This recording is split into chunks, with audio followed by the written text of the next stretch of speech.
What, dog? I'll be telling the truth, Hey man. man, listen. It's not time for a truth. No, it ain't time for Ain't that. this what the show is about? It's supposed to It be ain't about time- the it ain't truth. time for that. We talking Look, about man, the look. truth.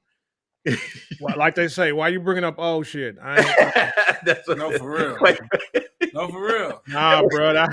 y'all wait till we No. get on camera and shit. Why you bringing up old Hey, shit, bro. dog? Yeah, why you bringing up old shit, man? I ain't look. Oh, yeah, I'm silly. I ain't talking about none of that. Yeah, I ain't talking about it neither, dog. Check and see. Check it. What's today, dog? Check it. I'm on X, and it showed that you went live on Facebook, but not on X. See if it click on something on X and see if it. We trying to go on X, y'all. We trying to make sure that We got two guests too. we on live. The only thing I'm showing you the last week, where it's not showing nothing Just on the last live. week. No shit. Oh, wait a minute. Yep, it's on. Oh, I was gonna say, are they lying to me? Or they lying? Or they lying to us, No. man? No, I was a little stale. I had to refresh, fam. Oh, okay. That's what I was gonna say. Maybe you know what I'm saying. They lying to us, man, letting us know. All right, you guys. All right. We're here. We're here. Hope you guys tapping in. Share. We about to get the show started in just a second. You just get to hear a little of the back. Behind the scenes. Little behind the scenes. No, Behind the man, scene listen. conversation. You'll be Hey, trying. but only behind the scenes for the last 5 minutes. I ain't going back no years. Behind the scene conversation. No years. No years. No, we're not. Y'all want to talk about? We're not even thinking. Hey, let me give y'all a little something before we get. Please. Mm-mm. I appreciate it. Thanks for tapping in, y'all. We about to get it started in a second. Mr. O's in the house. Big O, what's the deal? Yes, sir. That's family, man. That's what's up. We about to get this started, man. We about to get this started. Y'all ready? Come on now. Let's go. Come on now. Well, then if y'all ready, let's get it. Say that then, man.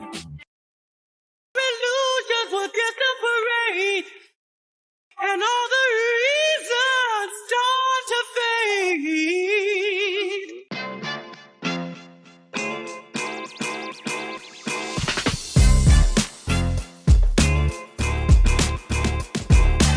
What's up, everybody? Welcome to Reasons, the show where you can give your reasons why you think what you feel about what we're talking about today.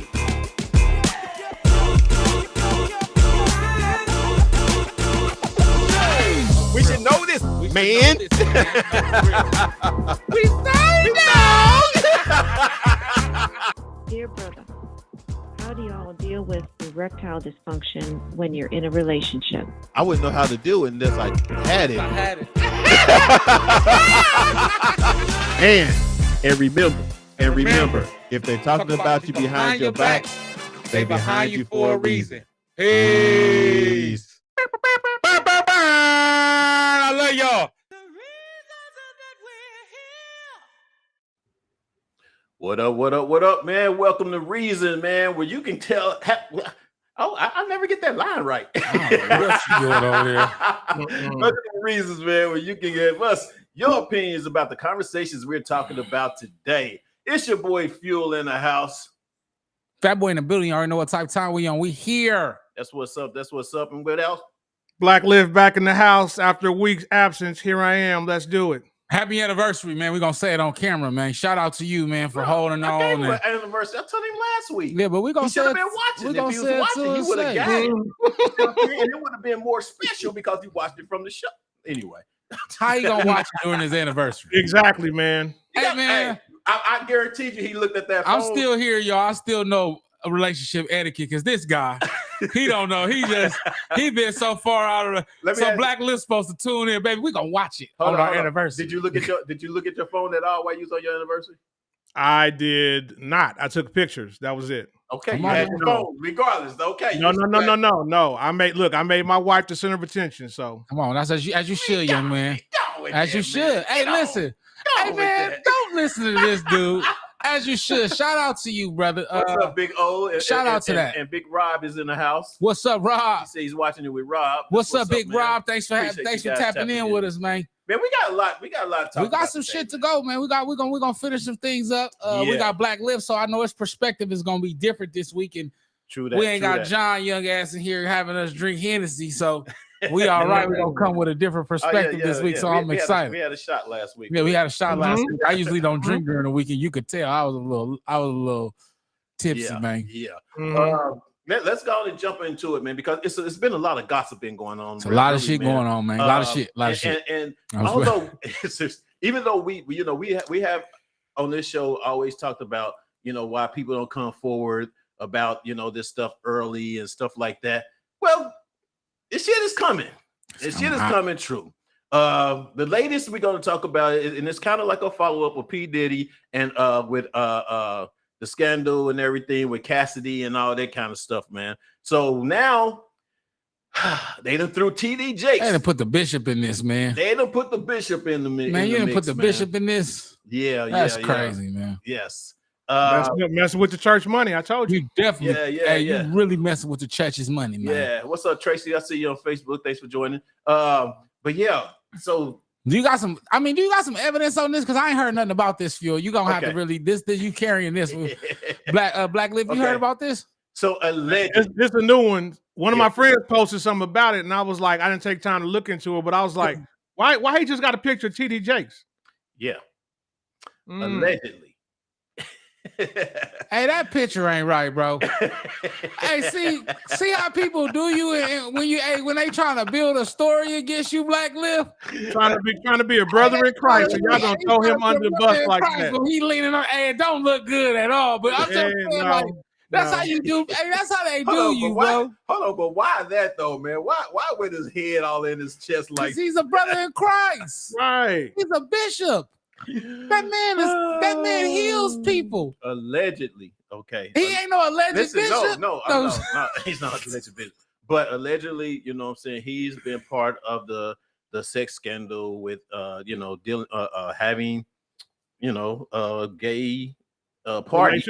Being part of gay parties with Diddy. And basically what happened, if you guys remember the chick Cassidy. Cassidy, where she's basically allegedly have released this tape or recordings of him, in these videos and everything or whatever. So that's, hey, if he's in the video and if his voice is on there, then he's at the party. I mean, just if it comes out, we'll see. You know what I mean? I think because the main thing, the weirdest thing is the way he settled this, settled this whole thing in 24 hours, bro. 24 hours, and which we know there's some truth to something going on. Who's that trying to get in here on us? Oh, okay.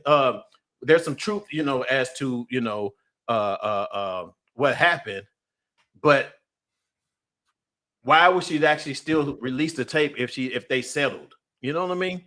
Why would she still release recordings and stuff like that if they actually really settled or whatever the case would be? Because wouldn't that be one of the things that they, negotiated is not to do that? There would have been a non-disclosure. Exactly. But is it proof that she leaked it though? Or is it somebody out of her camp? Or because that could easily be, that's all circumstance. That's all because I saw an interview on the news yesterday with a chick who was a songwriter for Cassie, and she mentioned a bunch of like Cassie could only record if she participated in a freak off, right? Where you can only record this track if you have sex with a bunch of dudes, and so this songwriter that came out said that she heard Diddy say a bunch of messed up stuff to her and like cuss her out and just like psychologically beat her down. And so apparently there's a lot of people that witnessed this stuff. So it could have been from somebody other than Cassie. And it's proof of, it shows that, what I'm saying, he used his powers, to do a lot of this dirt and stuff like that or whatever. But ain't no but to that shit. No. However, I'm saying you got however that. Okay, well, however that. 100%. The question is, who's been at these parties or whatever, these gay parties or whatever, and if it's the truth, about our bishop, TD Jakes, and I like TD Jakes. You know what I'm saying? Hey man, I ain't talking on a man of God like that though, so I'm gonna go ahead and leave that alone. No, I'm just saying I like it, but I mean, come on, man. I don't care if you're a man of God or not. Y'all still do. They do still do some dirty shit. They do. Period.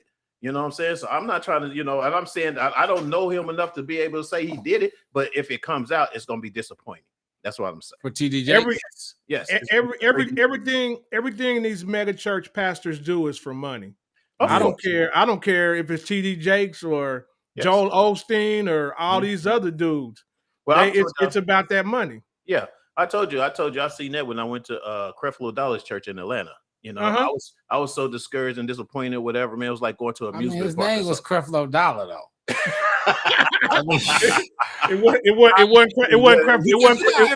You got the brother because you down in Texas. It's some really good. They doing it. You got great pastors where you at, bro. John between. That's what I was going to say. So Hagee, Hagee's church is in San Antonio. It's not too far from me. Yeah. And his church and his high school and I mean, this dude, they went out and built like a multi-million-dollar high school, bro, Cornerstone Church. Mm-hmm. And Hagee, man, he's like I said, man, all these mega church dudes it's all about that dollar. Yeah. And I just can't get behind that. Right. My grandma don't really like mega churches either, though. She's not a big mega churches. I just kind of, Marlon's in the house. What's up, Marlon? What up, Marlon? Touch not my prophet. What it says, judge not my prophet, or do my touch not my anointed, do my prophet no harm. So, with that being said, I'm just gonna speak on allegations only. It's tough that Diddy bringing everybody down with him, man. But it just let us know as men, man, we gotta watch the company we keep, right? We're gonna definitely get into this a little later, but we gotta start watching the company we keep and understanding, kind of like Black Lift said, is the value of the dollar worth it? You know what I'm saying? No matter what it is, if it's for a spiritual retreat and this is for the bishop, then we got to do that on another time. It can't be in the same place. But at the same time, you don't know what Diddy got going on. And as a man of God or as a man of anybody, you're not going to judge a person if you don't know what's going on. Mm-hmm. So I hate that. If it's true, then it's on him, and that's something he got to deal with God, right? That's nothing that I don't have the voice, the willpower, or any of that to fix none of that. But if it's not true, that's if it's not true, I just feel like we have to be careful of who we allow the media to bring down with P. Diddy, because that's just what this is. They're in a process of tearing him down. And I feel like we got to be mindful and conscientious of the narrative we allow them to perpetuate and push as well. But it's not strange. It's not strange because he's actually have been seen with P. Diddy. Yeah. So TD Jakes has been seen with P. Got Diddy. There has been pictures with you know what I'm saying? And he's had discussions just like he did with I think. Was it R. Kelly that went to the pastor when was it TD Jakes as well that he went to? You know what I'm saying? A lot of celebrities go to when they get in these type of troubled things or whatever, So hopefully, it's just one of those things where somebody just, where he just got mixed up in it because he's associated with them, that type of thing or whatever. They did this to Epstein, man. They did the same thing to Epstein, man, and when they, because Epstein had everybody up there at that damn mansion, and you know what I'm saying, and so. Sometimes you could know what's going on, and sometimes you could be naive to what's going on. And a lot of times, some people don't let you see certain shit. Yeah. You may see it and don't know what you're seeing too. That's true. You know what I'm saying? So especially because if you like me, if you anything like me, I see no evil, hear no evil. Listen, excuse my language, you a brother nigga head all right in front of me. George ain't seen shit. Let me let you know, I ain't seen shit. I tried my best because that's how I was raised. Like, I try my best to mind my business. So I ain't going in a bunch of places noticing shit now. But on a side note, I see everything. Yeah. Don't let that go over your head. Yeah. So I see everything. I seen it, but I ain't see it. Right. You come back and ask me, hey, did you see Diddy? Nope, I ain't seen shit. Nope. Yeah. Marlon, what you said but my pastor's solid. We literally see him out in the community and he is amongst the people. Who's your pastor, Marlon? Let us know who that is, man. There's some great pastors out there. I don't think all pastors but let us know who that is. I mean, they all it's their job too. I'm just curious, it's just because I was in Atlanta and I didn't see anybody that was out in the community. Yeah. You was going to Dollar was a whole different. You had to catch a daggone train just to get up there to the daggone church or whatever from the parking lot. You had to catch a train like you in an amusement park, man. It was crazy. But anyway, let's move on. Also, we got in the news. Oh, let me see. Did you answer? Oh, he said Darius Daniels. Darius Daniels. Okay. All right. That's what's up. Shout out to Darius Daniels for bringing Aurora out in Atlanta, man. Or surrounding cities of Atlanta or whatever, wherever y'all at, man. Shout out to him, man. Shout out to you, Pastor. Shout out to Bishop, man. And Diddy, man. Stop the shit, man. Yeah. For real, man. You get all right. people So we in got trouble. next. We got next here. I don't know if you guys know who Christian Keys is. Please pull a picture up. Okay. Oh yeah. I know Christian Keys. Okay, so Christian Keys is an actor, man. He's been in the business for a minute. And he's, and these people are coming out. These people are actually, trying to stop this regret. Are they trying to stop bullshit. It or are they trying to get paid? Both. I doubt it if it's both. No, it is because it's kind of like by them bringing that awareness out, you know what I'm saying? It helps stop it or whatever. And then they probably, should have been getting paid before that, as far as work in the industry or whatever, and wasn't able to get paid in the industry because of the faults of this, certain things. So this is him, and I'm gonna go ahead and give y'all a little bit of taste of what he's talking about here. And he's supposed to have more news to kind of like spill, but he hasn't really spilled it all yet. And if so, if you guys have seen it or whatever, let me know. But this is what he's talking about here. All right.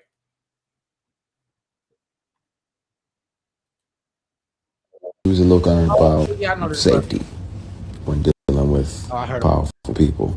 The good news is several family members and my attorney have the proof, the video description, the breakdown, the audio, the names of the people, all that. So if anything happens to me, then that information will come out, and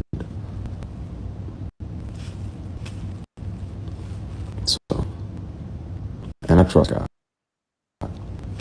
I'm out here setting up scholarships and doing right by people.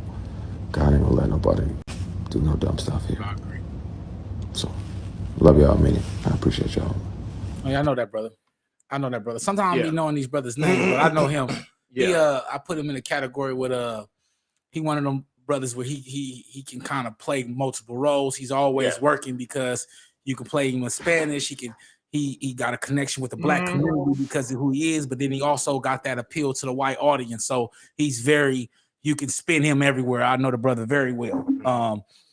So it's definitely coming out. Now I know what you're talking about, but this is Hollywood, man. It's been Hollywood for years. That's what I was about to say. All this stuff's been going on in Hollywood behind the scenes for a long time. For 100 years, bro. So it's well, I can tell y'all, and just by experience, when I moved here, I was about to get and I think I told people I don't know if I told you guys this before or whatever, but I'm sure I told most people around when I first moved here. And of course, that was the first thing my grandmother was saying is whatever you do, just don't get involved with either that porno shit or in drugs, period. You know what I'm saying? She's just like, I just hope you don't get involved, because she knew at that time, how crazy it could be. So when I moved here and I got approached by a manager or agent that wanted to be my agent or whatever, and invited me to one of the parties for one of the guys, I'm not only gonna say who, but it was a guy for Survivor, the show Survivor, and it was his birthday party. And so she wanted me to come or whatever to introduce me to the producers and people, you know, in the whole little clique or whatever, right? I go there. It was cool. We, you know, everybody was partying, whatever. It got later, you know, and of course I was invited to go to the house in the hills, you know what I'm saying? Because that's what they do. They party with you or whatever, and you think you're drunk enough to go, you know, keep partying for the night or whatever. They won't take you up in the hills. And I was like, you know, and I'm playing dumbfounded and shit. I'm like, oh, so what y'all doing in the hills? What's up in the hills? I mean, the party's over here. What's going on? You know, oh, well, you know, we're gonna do it, you know, it gets worse. or they say fun, it's more fun in the hills or whatever, you know. See, and of course, he made it known that they were going to be doing drugs. You know what I'm saying? They're going to be smoking and drinking and drugs, you know, and talking about cocaine. So I was like, oh, okay. Sugar booger. Yeah. And I was like, nah. Booger I was like, sugar. yeah, I'm cool on that, you know. And unfortunately, of course, you know, the lady, I was like, I only want her for my agent because even the way she dressed or whatever, you know, to try to represent me or whatever, it's kind of like, yeah, if that's how you get your shit, that's cool, but it's not for me.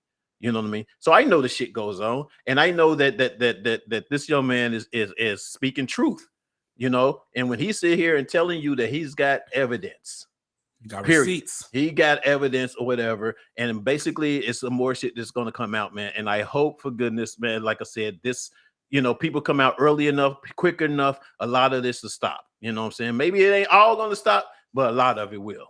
You know what I mean? So kudos to him on that. And this was a man coming on to him, correct? Yes. Yeah. Yes.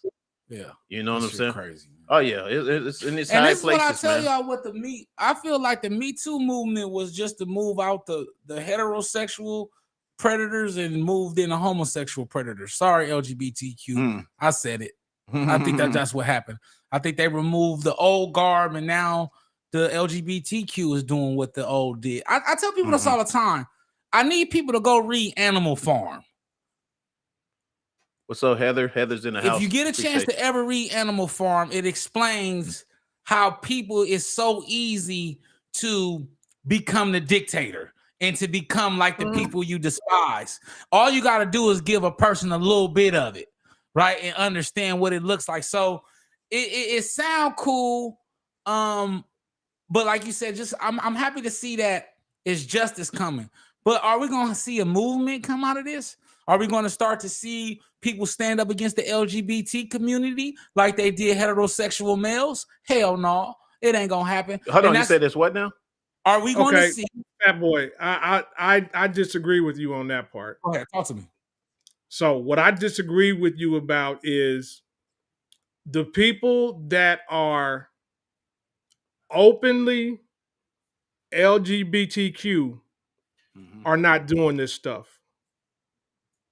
The majority of the majority of these people that are doing this are basically just freaks. Period. Yeah. They closeted gay people, or they closeted freaks that'll pretty much hit any hole that's available. So you can't attribute this to LGBTQ people. That's kind of just like that. That's kind of, and I'm gonna put it in a little context for you. That's just like right now with the conservative movement that's against drag queen story hour and all this stuff, right? But if you look at the statistics, the majority of kids that are being molested these days is done by conservative people, people in the church, religious people, people that are in the friggin' Congress, people that are in the Senate. Right. So you can't put that stuff on LGBTQ. Right. The reason that's my opinion. The reason why I said that is because what is happening is you're absolutely right, and so I don't want to generalize. Right. So when you say LGBTQ, that's kind of an inflammatory statement. I don't want to generalize, but what I mean is because I don't like using gay or lesbian. I just say LGBTQ community that way. So I don't want to generalize it. I don't like using the words because I don't know which word works and which word don't work. So I'm a little ignorant to it. So I don't say it. But what I meant by that is that a lot of these men that are doing this are openly gay, right? The one that attacked, the one that approached This guy, I'm pretty sure, is one of those openly gay Jewish men, right? The one that approached Terry Crews was an openly gay Jewish man. So I understand what you're saying in a generalization, but what I'm saying in the same sense is that we also have to watch that it's being handled two different ways. And why is it being handled? Because when it was on heterosexual men, right, it was a different agenda. It was a different push. But I think it's trickling out when it deals with gay male men. So the Me Too movement was about men taking advantage of women. Now, but the Me Too movement can also be about men abusing men.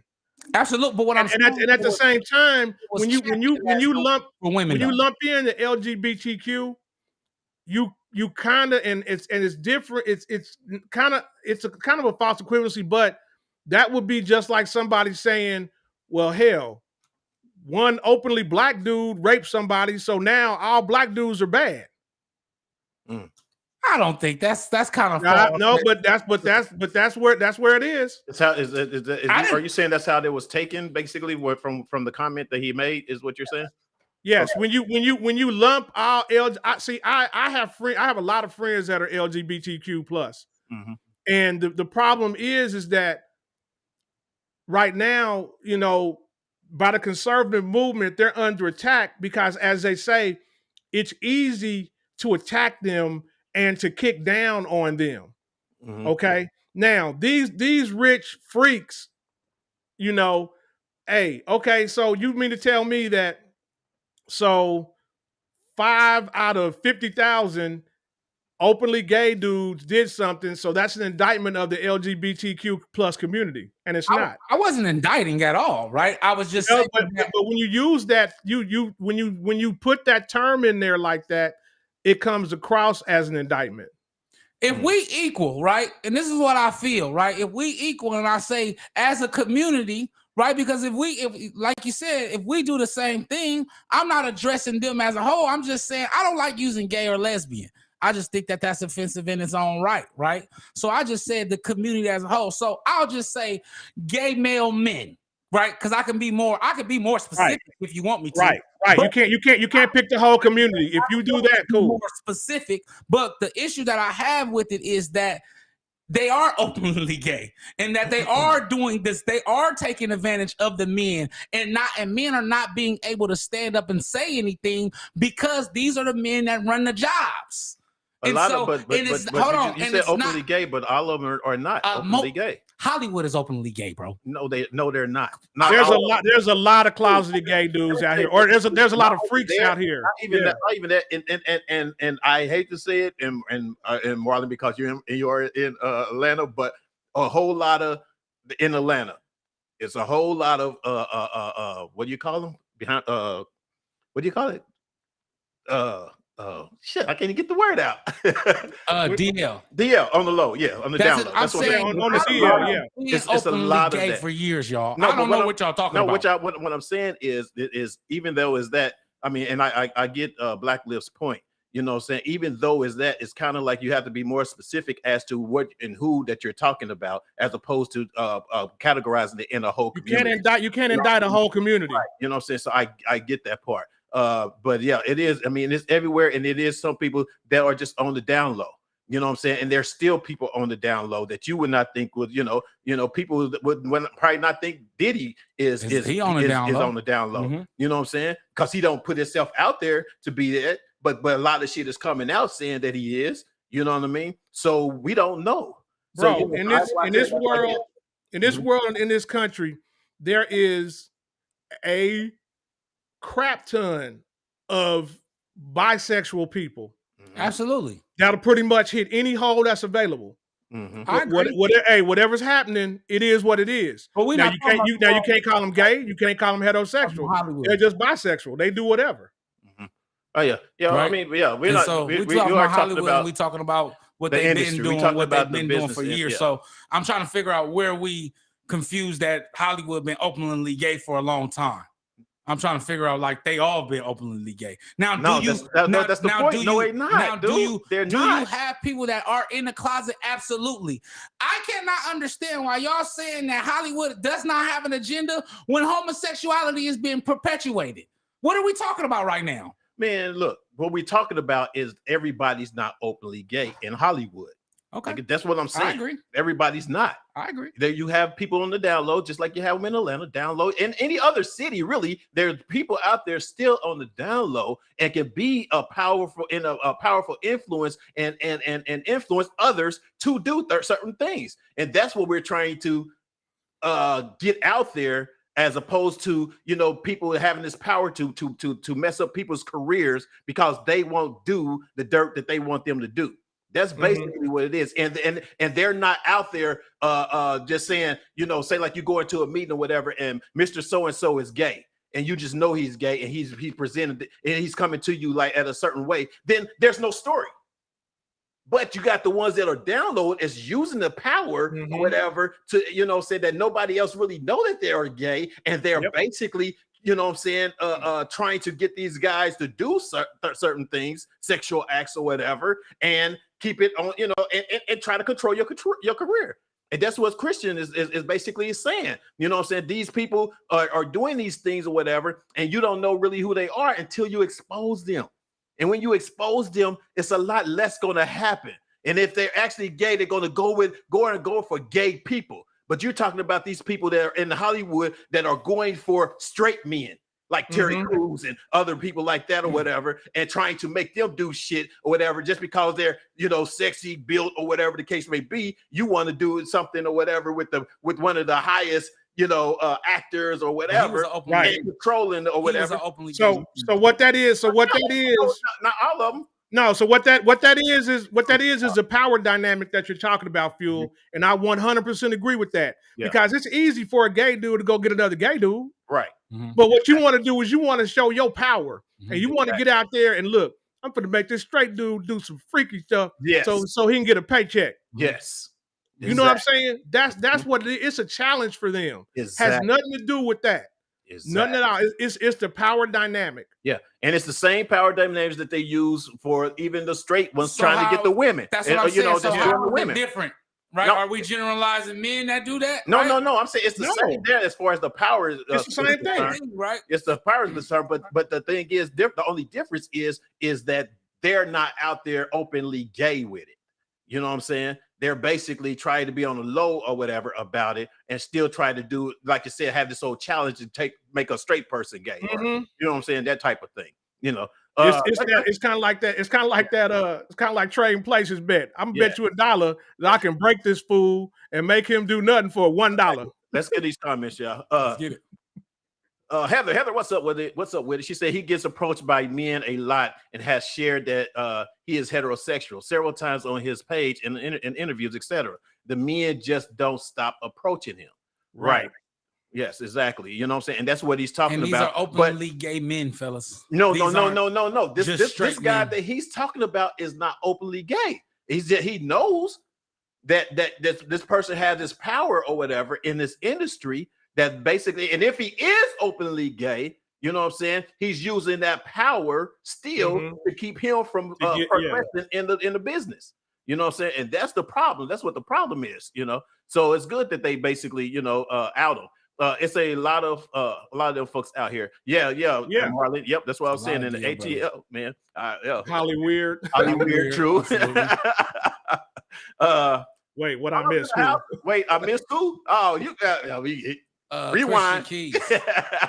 Rewind. Christian Keys. We talking about Christian Keys, getting harassed by men. But everyone out here is just living and getting money. True. What you laughing about? Veggie said, laugh my ass off every hole that's available. That's crazy. Yeah, well, that's when I said some of these dudes, they, like I said, they bisexual. Whatever's available that night, they gonna hit it. Male, female, whatever come through. What's his name? Lazarus? No, it's Kirk Lazarus from Tropic Thunder. Oh, okay. It's Hollywood. Everyone's gay once in a while. So I don't know if y'all have y'all watched Tropic Thunder? Nope, I haven't. Yeah, I have. Man, you got to watch that, bro. Yeah. Robert Downey Jr. play a black dude. Mom says it's a fact fuel. Yeah. Yeah. Al Pacino, booty juice. Kathy's in the house. What's up, Kathy? Hey, Kathy. Hey, Kathy. We Hey, just Miss talking about. Pitts. No, I'm just. Man, shut up. Hey, man. This. Hey, man, get this. Hey, come get your cousin, Black Will. This dude. All right, I'm sorry, y'all. Wait, that's the behind the scene joke. Come That's get your. all. Come Wait, get what your happened to cousin, Christian man. King? Oh, Miles. Miles. What's Miles on the I think line? she got it now. Oh, She got that's just me getting that's me getting these daggone comments late. Yeah. Corey Haim and Corey Feldman and the kid from B2K, Omarion, have said that for years. People choose not to believe them. People need to support them too. True. I agree. Yeah, and that's It's happening. Yes. Like I just feel like I agree with you saying about the generalization, but I feel like because of the power of the community and people are able to hide under it. Hold on, listen to what I'm saying. Where I'm going. Go ahead. This is where I'm going with this. They're able to hide under it. They're not approaching these situations like they're approaching it when it's a man on a woman. That's what I'm saying. It's just I can promise you the LGBTQ plus community don't want these guys associated with them at all. Because what they're doing is they're making a few people in the community as well, right? Because what they're doing is they're making their fight even harder because they go out and do stupid stuff like this. You know what I'm saying? And if you look, LBGTQ is lesbian, bi, okay? So basically, when you throw them in there, you throwing them in the same category. And you can't do that. We're talking about GQ. That's true. That's true. All right, you can't do that. The point that I'm making is they're able because we can't separate it. They're able to hide under it as an umbrella, and then you have people like you saying don't generalize it. But these are people who are part of this group.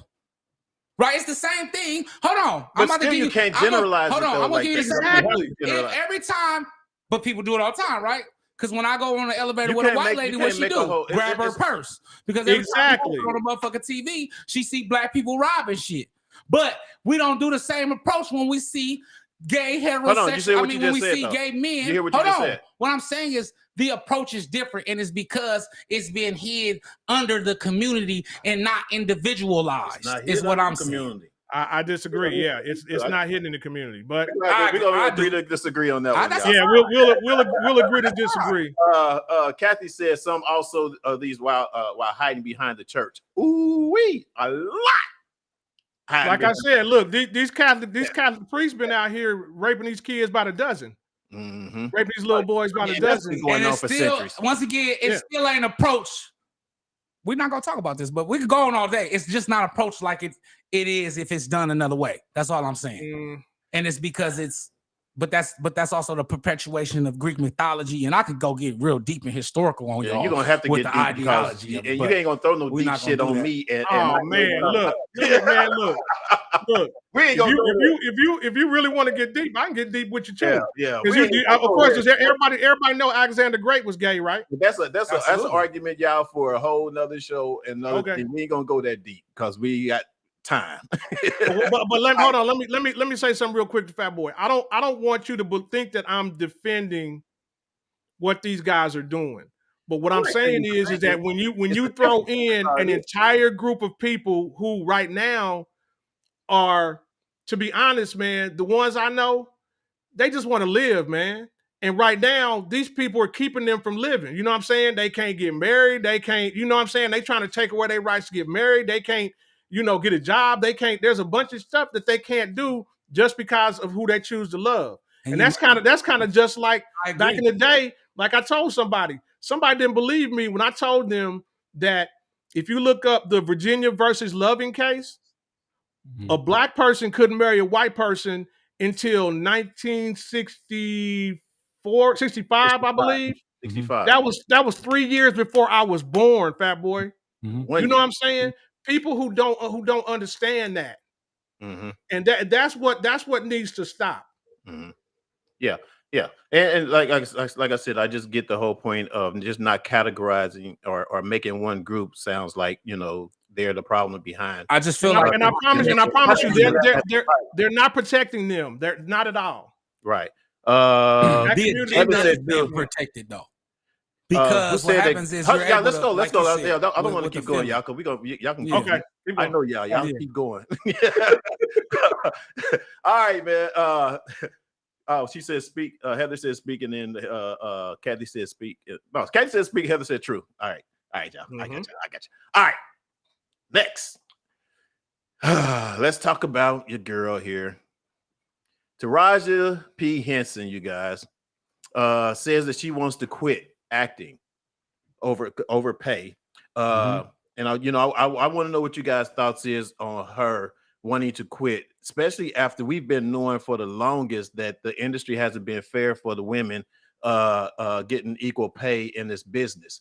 But I got more to add to it. But first, let y'all hear and watch this video real quick. Oh, I saw the video, but play it. Yeah. We know you seen it, man, if you did your research. No, I'm just That you're thinking about stopping acting. We said, stop talking. Are you thinking about it? I'm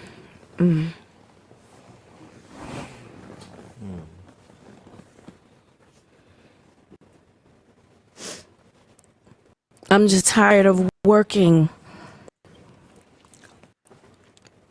so hard, being gracious at what I do, getting paid a fraction of the cost. I'm tired of hearing my sisters say the same thing over and over. You get tired. I hear people go, you work a lot. Well, have to. The math ain't mathing. And when you start working a lot, you have a team.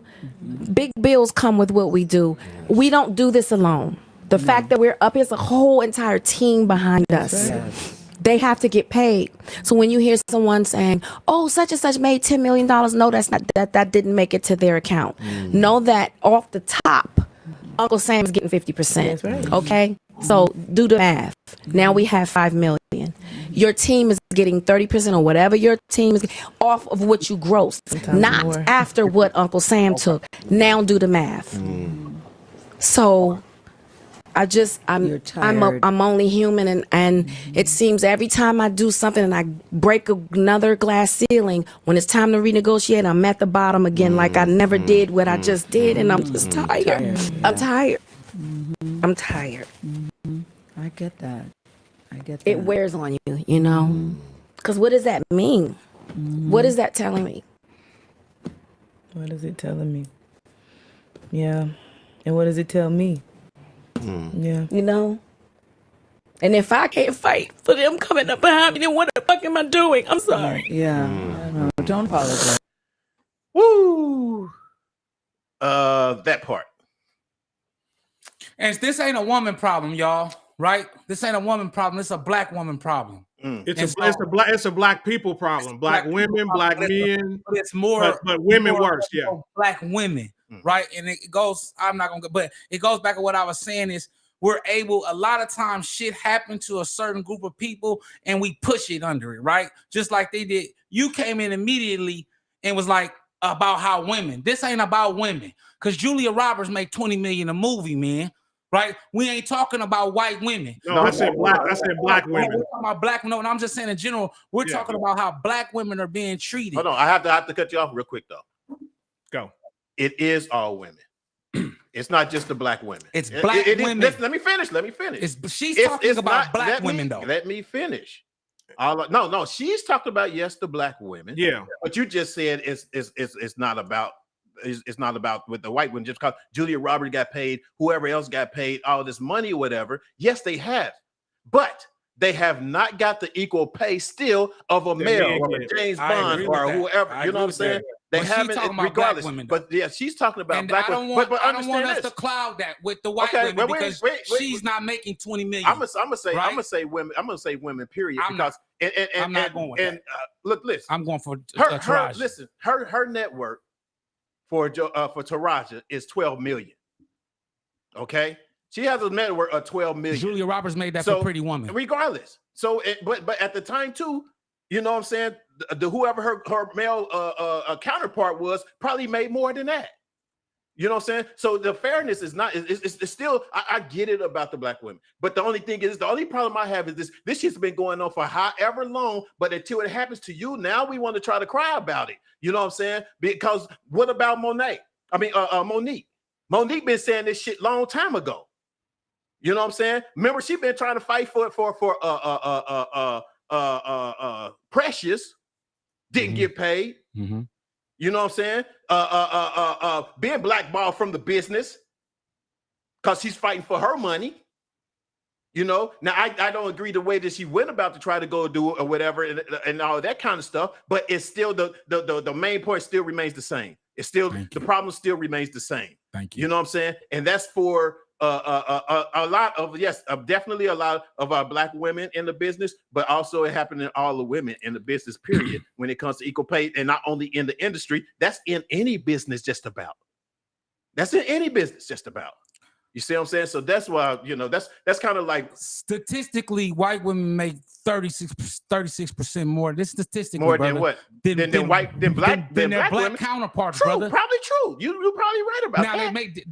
They make probably 40% less than a white male. Who? Than a white male counterpart. True. Right? But that's the what I'm point saying. that I'm making is the point that still remains the same, that they still make less. Listen to what I'm saying. What happens is when we bring it to the table, we have to start addressing things one by one. We need to get Taraji P 20 million like we get Julia Roberts 20 million. Then we can start saying if all women are getting paid the same amount, then we can start addressing them against the men. First of all, that's bullshit. That's bullshit. First of all, you gotta do a little more research, bro. For Pretty Women, Julia Roberts got paid $300,000. Richard Gere got millions more than her. Exactly. I'm sorry, Aaron Brockovich, she made 20 million. I'm sorry. Aaron Brockovich, she made 20 million. Millions more. Mm-hmm. Okay, and another example I'm going to use for this is, did y'all see the all-female Ghostbusters? Mm-hmm. Yeah. Mm-hmm. They offered Leslie Jones $50,000. That's all. I know, a black woman. $50,000. And wait a minute, and so they paid Melissa McCarthy. But we're talking $5 about million. black woman, Fuel. But go ahead. That's the issue, right? Go. I put it all together as women. Period. Yeah. I can't say just black women. Now the black women make less. Yes, black women make less than white women, but it is a women issue altogether. Period. That's what I'm saying. Yes. You know but what I mean? She's not talking about women. She's talking about her black counterparts. She's talking about because Viola she's black. Davis. Of course, she should be. But we as black men should be addressing the black women and not as please. Come on, what bro. the fuck? We don't have to. Why does everything have to be so much to the point where when the unfairness is unfair? No. When the unfair is okay. If white women are making more money than black women, shouldn't we try to get black women to make at least as much as white women? Not to say, I'm not saying that's not the case. I'm saying when the fairness. Before we say that they not making as much as me. The point is the unfairness of male and female all around. Regardless. That's a period. Now, if you want now, when you get to a point where you want to fight about, oh well, the white women make more than the black women or whatever, that's not been the case. This ain't even been what the argument's been about. The argument has been about the male making more than a female for just as hard as work. Period. If you go back over that video, she's talking about, she never mentioned a man one time. She's talking about her other peers. She didn't want to say race, but I read between the lines. See, you can't just read between the lines. You can't just read between the lines. You did know she's talking about fairness in pay. Fairness in pay. When you're talking about fairness in pay, who's getting more, the male or the female? Denzel make what Al Pacino make, brother. Huh? Denzel make what Al Pacino make. That's a male and a male. What the fuck you talking the point about? I'm making, and that's a black male and a white male. What the fuck do that mean, The point that I'm making is Julia Roberts makes more than Taraji P. Henson. So fucking what? That's not the point. You just proved my fucking point. No.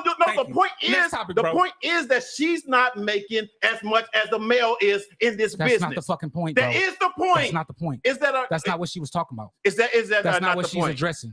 She's addressing black women, bro. I'm just letting you know that. Because Julia Roberts and because Taraji P. Henson are not going for the same roles. But what I'm saying, Thank you. They're not going for the same roles. Period. And Julia Roberts is more well known than Taraji P. Henson. Thank you. Fuel, this is a black woman not having fair pay as white women. Thank you. Okay, if that's not what it she's is. That's what she's talking about. But that's not what she said. Viola Davis said the same thing. That's not what she said. Viola Davis talks to the same thing. That's not what she was said. talking about white women, and she just was talking about this maybe 2 or 3 weeks ago. That's not what she said. If you saying read between the lines, yes, you can read between the lines, but that's not what she's saying. We're talking about fair pay, equal pay, period, in the industry. That's the whole thing. Even with the strike or whatever that has been out there, it's about equal pay in the industry. You know what I'm saying? If I get a platinum album, just like the women in the industry, female groups in the industry or whatever, you know what I'm saying, that gets railroaded or whatever with their contracts and stuff like that, as opposed to what the men get or whatever the case would be. So it's still a male and a female thing, whenever y'all get through, whether it's a black woman or a white woman or whatever. And just like what he just said, they don't go. It's not the same roles. They're not the same roles or whatever. And then, yes, they might do get more, and you might be fighting for that or whatever. But that was not what she was talking about. She didn't say, oh, the black women don't make more as much as white women. She said counterparts, brother. That means the same thing. Counterparts can be male and female. Okay. You can't. Am I wrong? Am I right? Hold on. Am I wrong? Taraja says she's tired of hearing the same story from her sisters. Thank you. Okay. Yes. Thank you. Yes, but yeah, of course. Okay, just like Monique. Just like Monique. But that's why they were able to do just it to like Monique. She's tired that's why they were able to do it to Monique or whatever. Because that's why they were able to do it to Monique, because they then went and said, well, at the time, what was the girl name? On the argument was they was able to go say, well, Amy Silverman is making this much money, right? And she's a woman. Right? When Monique made the argument about women being mistreated, instead of using the black woman argument, they then went and came to her and said, well, Amy Silverman is making this much money, so you can't make that argument. So once again, we got to address the black woman on this one. Okay. Right? All right. If y'all say right? So. Thank you. That's how I feel about it. If y'all say so. Okay. All right. Teach me something. Heather says she does not have to say that the audience was black. The panel was black. The person interviewed her is black. What are you talking about? It's a black woman thing. Thank you. All right. I agree. All right. Okay, but let me and go back. Hold on. I gotta read let me this. finish. Viola Davis has said it several times, and she is what? She's an She's an EGOT. And she what's got the way EGOT? more. Hold on. What's the EGOT? EGOT means she has an Emmy. A Grammy. She has a Grammy. She have an Oscar.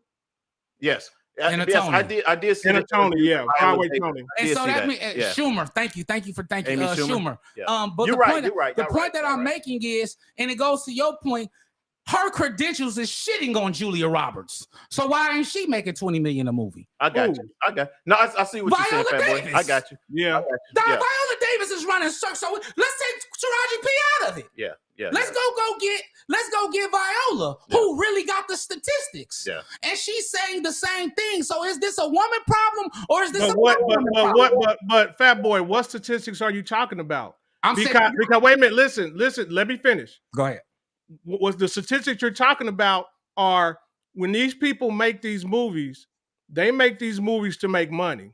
Mm-hmm. I'll keep it a buck with you. Black people ain't paying that kind of money to go out and see Viola Davis. Mm. But these white people is paying to go see Julia Roberts. Mm. Do you feel me on that one? You got to argue. But movies in the last 10 years. What? Who? What are we talking about? Viola Davis was a part of the cast who was the reason why they brought in. That's bullshit. Well, okay. What Black movie? Panther grossed billions of dollars, and she was a part of the cast, and people came to see her. Some people came to see her. Who? Some people. I ain't Viola Davis was not. What? That was not Viola Davis, bro. That's Viola Davis is in there as well. You got to watch it again. Viola Davis is there. She's the leader of the fucking army. No, that's oh my god. Who y'all? That's Danny Guerra is the leader of the army, bro. No, y'all both Viola wrong. Davis is. No, Viola Davis in the second. You want to bet some money? No, you talking about not in Black Panther. I'm Black Panther. No, she's in the other movie, bro. The first one to protect Djala, the one that was Angela Bassett. Yeah, Angela Bassett was the mother. Angela Bassett is his mother. And she ran the shit. Matter of fact, in the second one, she the one that stopped old boy That's who Angela played on. Bassett. Man, Google it. I ain't got to. Let me what see. the fuck I'm lying about? What Hey, y'all help about? us out. Hey, y'all help us out. We on some. Like I said, Viola Davis is in a That's higher movie than Julia Roberts has ever done.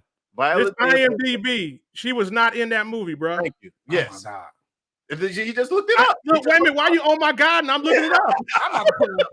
It was Angela Bassett, right? Yeah. Yeah, Angela Bassett. Not Viola. Viola Davis was in the other black show. What was it? Not Black Panther. It was She was in the Suicide Squad. No. Viola Davis is in Black. Wait a minute. She is in Black Panther, man. No. Viola Davis was the leader. Go ahead, right here, y'all. She was. That is not Viola Davis, bro. Viola Davis. That's Denai Guerra. Yeah, that's Danny Guerra. Look up the cast. Anyway, Woman King. That's what I was trying to think of, Heather. Yeah, the Woman King. In Woman King, and Woman King was pretty good, but it didn't do good big box office. True. Read the comments, damn it. I read it, Heather. I got you. I just didn't see it. I got it late. Sorry about you that. You see a fantastic point. Black people see all the white cast. I appreciate y'all, man. I appreciate y'all. She was in Woman King. That's right. That's what Kathy said as well. If that was true, then every Hispanic actor would be getting paid fat because Hispanic shows up for Hispanic actors, but you don't see Hispanic actors getting paid fat. That's what Veg just said. Fat boy, are you ready to say she wasn't in the movie? That wasn't her. That wasn't Viola Davis. Okay, thank you. That wasn't Viola Davis. Right. My point is, Viola Davis still got at least 10 movies that engross more than the Aaron Brockovich than what she's done. The point that is, it is a black woman issue. It's a woman issue in general, but these black women are speaking to their issues that they face. True. Like when if a Latina woman talks about her issues, they're going to say it's a Latina woman problem. Gotcha. They're not going to merge it into a woman problem. Okay. And I feel like as black men and as our people, we got to stop doing that. Got it. I got your point, bro. Okay. I got it. You're right. All right. I got it. Seriously. You're right. She was talking about black women. Right. I was on some men and women shit. I was on some guys, and you know what I'm saying? But you basically are right about that. And you made your point. So we don't have to keep going. Hey, Jeremiah, I see you looking, man. I see you, man. We're gonna get you in here. Look. Yo, what's up, King? Look, he done walked away. What, you got a green screen on, man? We can't hear you. Oh, we can't hear you. So listen, I gotta go on that, no damn. They calling me on this TV show. I gotta hop in it real quick. All right, well, just come back in when you're ready. No, he talking. I think to his. So he talking to somebody else. So Heather put the comment on here because black people don't want to see black. Merry Christmas to you too. Woman King was phenomenal, and all black people say about it was not fully true. We can't support ourselves like we should. Heather, you are 100% right. 100%. And the point that I was going to make about that is the fact that just like I said when I mentioned weeks ago that black people and black men don't support the people in the black community don't support other black people. So when Taraji turns that role down, if you don't think there are 10 other black women who are going to take that role for that cheap money, you insane. Yeah. So what's Taraji going to do? Is she just going to go to Burger King and flip burgers? Well, she said she think about retiring. Well, that's what she's talking about retiring. But that's what I'm talking about. We're not going to leave that type of money though, regardless. I don't think. But it'd be interesting to see and make that stance. If you're going to do that, that would be interesting to see. Delisa said, okay, she should stop being an actor and get a corporate job career and still make less women versus men. Exactly. Also make more, especially black women. This needs to change in society, period. That's what Delisa was saying. Delisa, you hit it exactly on the head. That's where I was going with it, of course, Delisa, but they were more so on it, you know, black culture and all that, which was fine too, because they are true and right about that as well. So, right. But you did get my point as what I was saying as far as pay for women against the men type of thing. So that's what's up. We got another guest in here, you guys, real quick. Let me go ahead and introduce. Well, it's Fat Boy's friend. Let me introduce him, That's man. our class president, my brother Jeremiah Brooks in the building, man. Oh, there we go. Let me get a great gentleman, scholar. And somebody I talked to about, as like I do with you gentlemen. So, like I said, our class president, we got a chance to hang out in full for homecoming, and I wanted to give him an opportunity to jump in on this on our main topic, or one of our main topics today. He was supposed to be here last week, but everything happened for a reason. That's what's up. That's what's up. Amen. What's up, man? Thanks for joining us, man. And we're gonna get it, man. We doing good on time today. I can't believe it.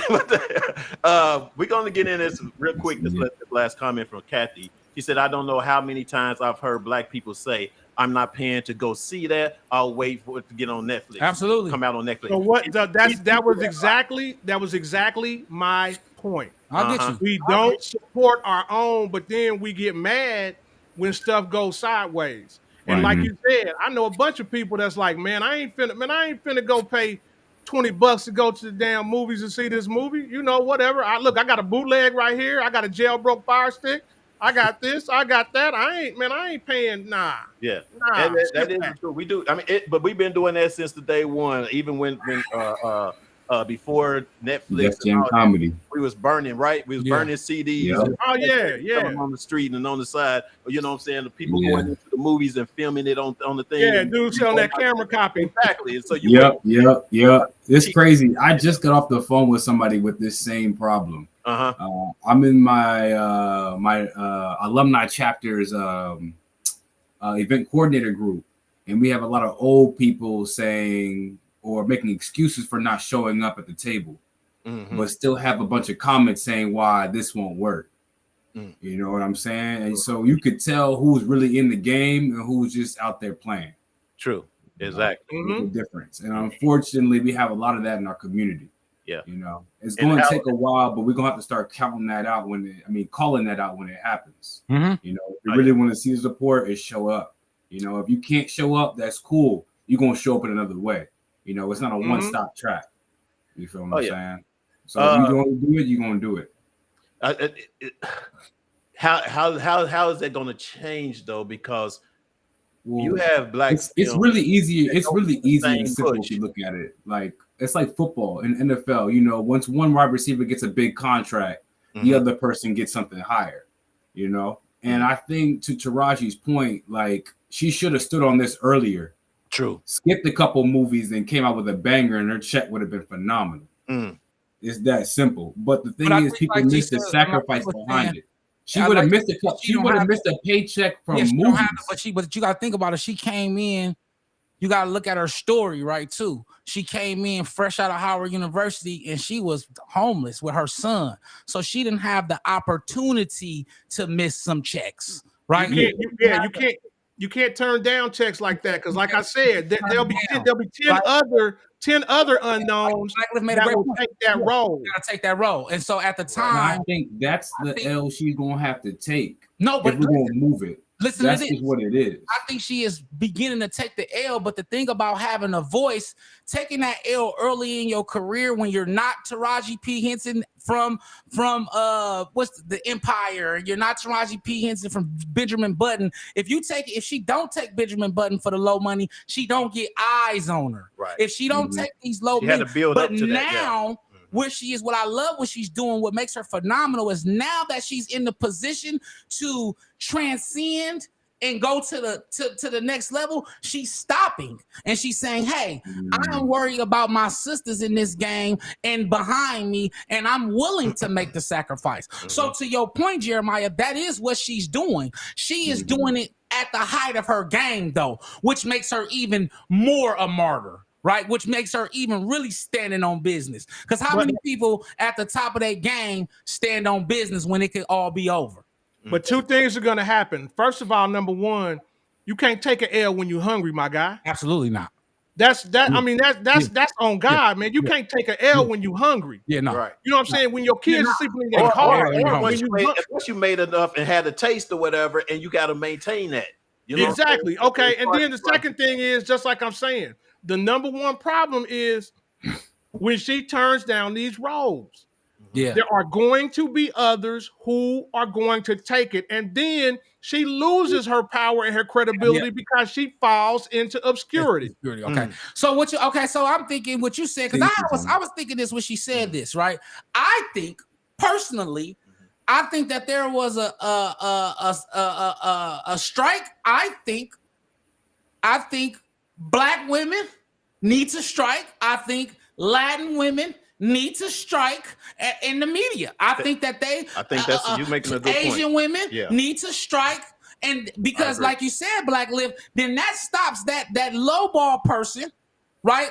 And we all get together and say, all right, we're gonna make sure the people who ain't eating, we eating, and we're gonna stick in solidarity this thing out as a group, as they did when it was all actors. You made a real good point, and that's one of the best. I just kind of piggyback on Black Live. Y'all made a point where definitely something like that would have to happen, as opposed not just her quitting.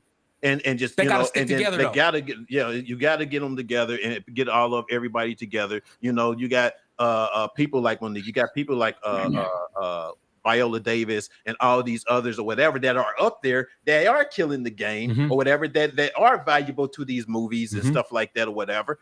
Once they stick together, you know what I'm saying, and make some sort of movement or whatever, maybe that. But no, Black Live is saying beyond that. I think because I want to say what I was trying to say. I'm saying Black women as a whole, because what he's saying is, okay, forget Taraji P, forget Viola. They gonna take Smo Joe. I mean Smo Jesse, right? Bro, they gonna go out here and they gonna find some young Instagram model hoe. And they're gonna pull her into this. They're gonna offer her a couple. And that's why I said what I said, Black Live, because I feel like they're gonna shortchange it regardless. It's a lose-lose situation. So you might as well get the dub. It's two negatives equals a positive. Now I see what y'all saying. You got food on the table. You gotta do things to make things work. Right. But I truly believe Taraji P. Henson had the audacity and the hustle to make it work.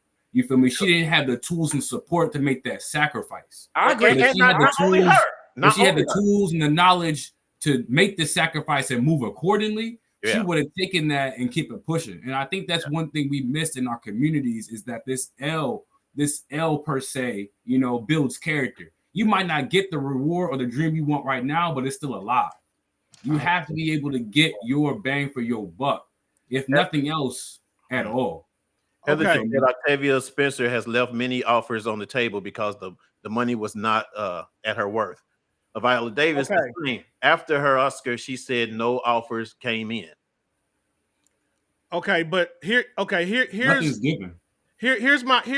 the problem and my issue that I'm gonna hit you upside the head with this one, and you can agree or disagree. Number one, Black people in Hollywood have no power. Number one. Number two, how hard do you think it would be, with the disregard that they already have for Black people in Hollywood, for them to change a character from Black to white? It would take one pen stroke. Yeah, easy. True. You feel me? True. So I'm not telling people to give up, but what I'm telling people to do, just like a few weeks ago when I said that we need to start buying back the hood. Mm-hmm. What needs to happen is we need to get some people, start our own studios. We need to get Black people in places of power to where we're not bowing down to all these rich colonizers who own all these studios and who have the power. Push the agenda. True. I agree. True. Absolutely. That's what I'm saying. It only takes one. It takes one pen stroke to change a character from Black to white. And instead of Taraji, you got Julia Roberts. Easy. Yeah. And look, to add to your point, I don't even think, even if you change the name, Taraji's still Taraji. Mm-hmm. You feel me? She was only one. They only make one of her. True. You feel what I'm saying? So even if all of the not diversity, the not audacity? What do you call when you're struggling? Adversity. Mm-hmm. The adversity hits her life. She's going to be a better character at the end of the day. Mm-hmm. Because like you said, like even in this moment right now, she's been through the ringer. She's shown her best work to a fault. Mm-hmm. But what happened if she stopped for 20 years, came back, and she has a 40-year career after that? Because it's not about quantity, it's about quality. Mm-hmm. I agree. Yeah. Heather said, agree. They do. Black women should strike. Yeah, that would be my, That's what I. But it would have to be a whole diaspora though, because you made a underpaid and you black have to be ready to whoop them Instagram models' ass, Black Liv. I I agree. thought about that one, and that's a good point. I see you, You Lonnie. have What's to up be with ready you? to whoop the Instagram models' ass because they I going. don't know. I told you, bro. Look, they go get that bag. Oh, definitely. Hold on. Anyway. Y'all missing something. Y'all missing something out of all of this. And when you say the Instagram models or whatever is going to get that bag and stuff like that, but they're not good. Absolutely. Thank you. Good. Absolutely. They're just pretty with booties. That's it. They're nothing special to see. Have you seen them trying to act? No. Yeah, it's a skill, man. It's a skill. It is. It's I 100% agree. Well, we know that. You know, just because reality, right. We know that. Just because reality, you know what I'm saying? They have reality shows and people are able to talk because they basically set them up. Yeah. They have someone that's set up to do this. Okay, once again, I get that, Fuel, but just like you say, bro, everybody has to start from somewhere. Yeah. And if they and wait a minute, listen. And some of them, you never even know what they can do. How many times have you been to church? Wait a minute, listen. Let me tell you something that the white man ain't going to do. Listen, let me tell you something that the white man ain't going to do. Especially when they got no talent from a black woman and know their accolades and know how they move and how they train and how they are convincing for the roles and stuff like that. They ain't gonna get no regular ass fucking Instagram model or whoever amateur shit. No, they don't want no amateur shit. Yeah, okay, so money, bro. I get it, but you're running with the Instagram model part. I just threw that in there. For wait a minute, listen. I use that as an example, but I'm talking about amateurs. I'm talking but I just threw that in there for shits and giggles. I threw that in there for shits and giggles because within the union, Phil, you in the union, right? Yeah. You know how many people are in the union that don't get any work at all? Absolutely. Right. And if they go out there and they screen test somebody from whatever, and they like, okay, you're not quite Taraji, but you something we can work with. But if they don't got that kind of following, they ain't got if they got that recognition that you know what I'm saying? And that's what she's saying. It's starting your production from the bottom. That we kind of taking pieces and bits. I agree with you, Black Liv, but she's saying where she is now as Taraji P. Henson. You know what I'm saying? Hold on, y'all. And so, but I agree. Somebody's always willing to do the job. That's why they when they lock down the Heather's stupid, man. Heather, you stupid. And I agree. You can see him on Tubi. Have you seen him on Tubi? That shit got me. That shit got me. Hey, that shit horrible. And that's real.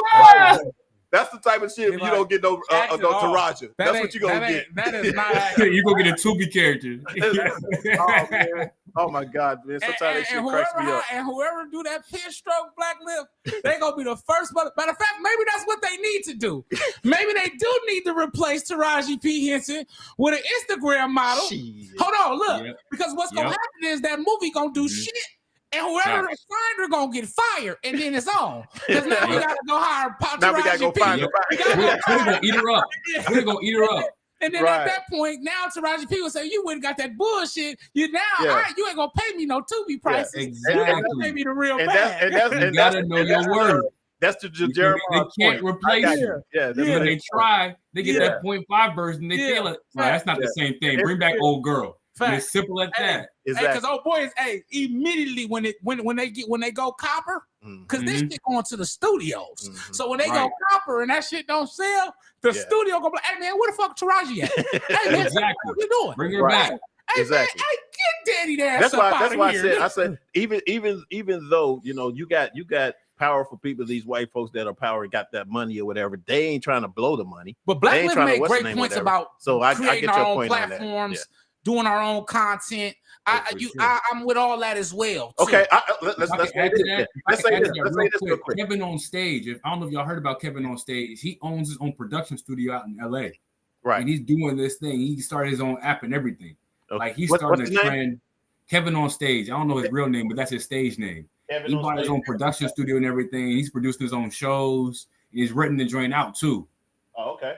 Like I bought his app during the pandemic because of it. So I'm like, all right, I'm not really gonna watch your stuff, but I support what you're doing. Okay. You feel me? But I mean, we look at Byron, what's his name? Byron Allen, and we look at Tyler Perry and stuff like that or whatever. Well, you know, Byron Allen put in another bid for BET. He's still trying to get it. Yeah. But what I'm saying is you have those people that are up there in power or whatever. But you know, we always end up, this is our thing too. A lot of us as black folks or whatever, instead of trying to try to roll with these people or whatever the case may be, we look for faults and we look for bad shit or whatever that keeps us from, and then we get those that are the white folks paying all this money or whatever, and we go with them and stay.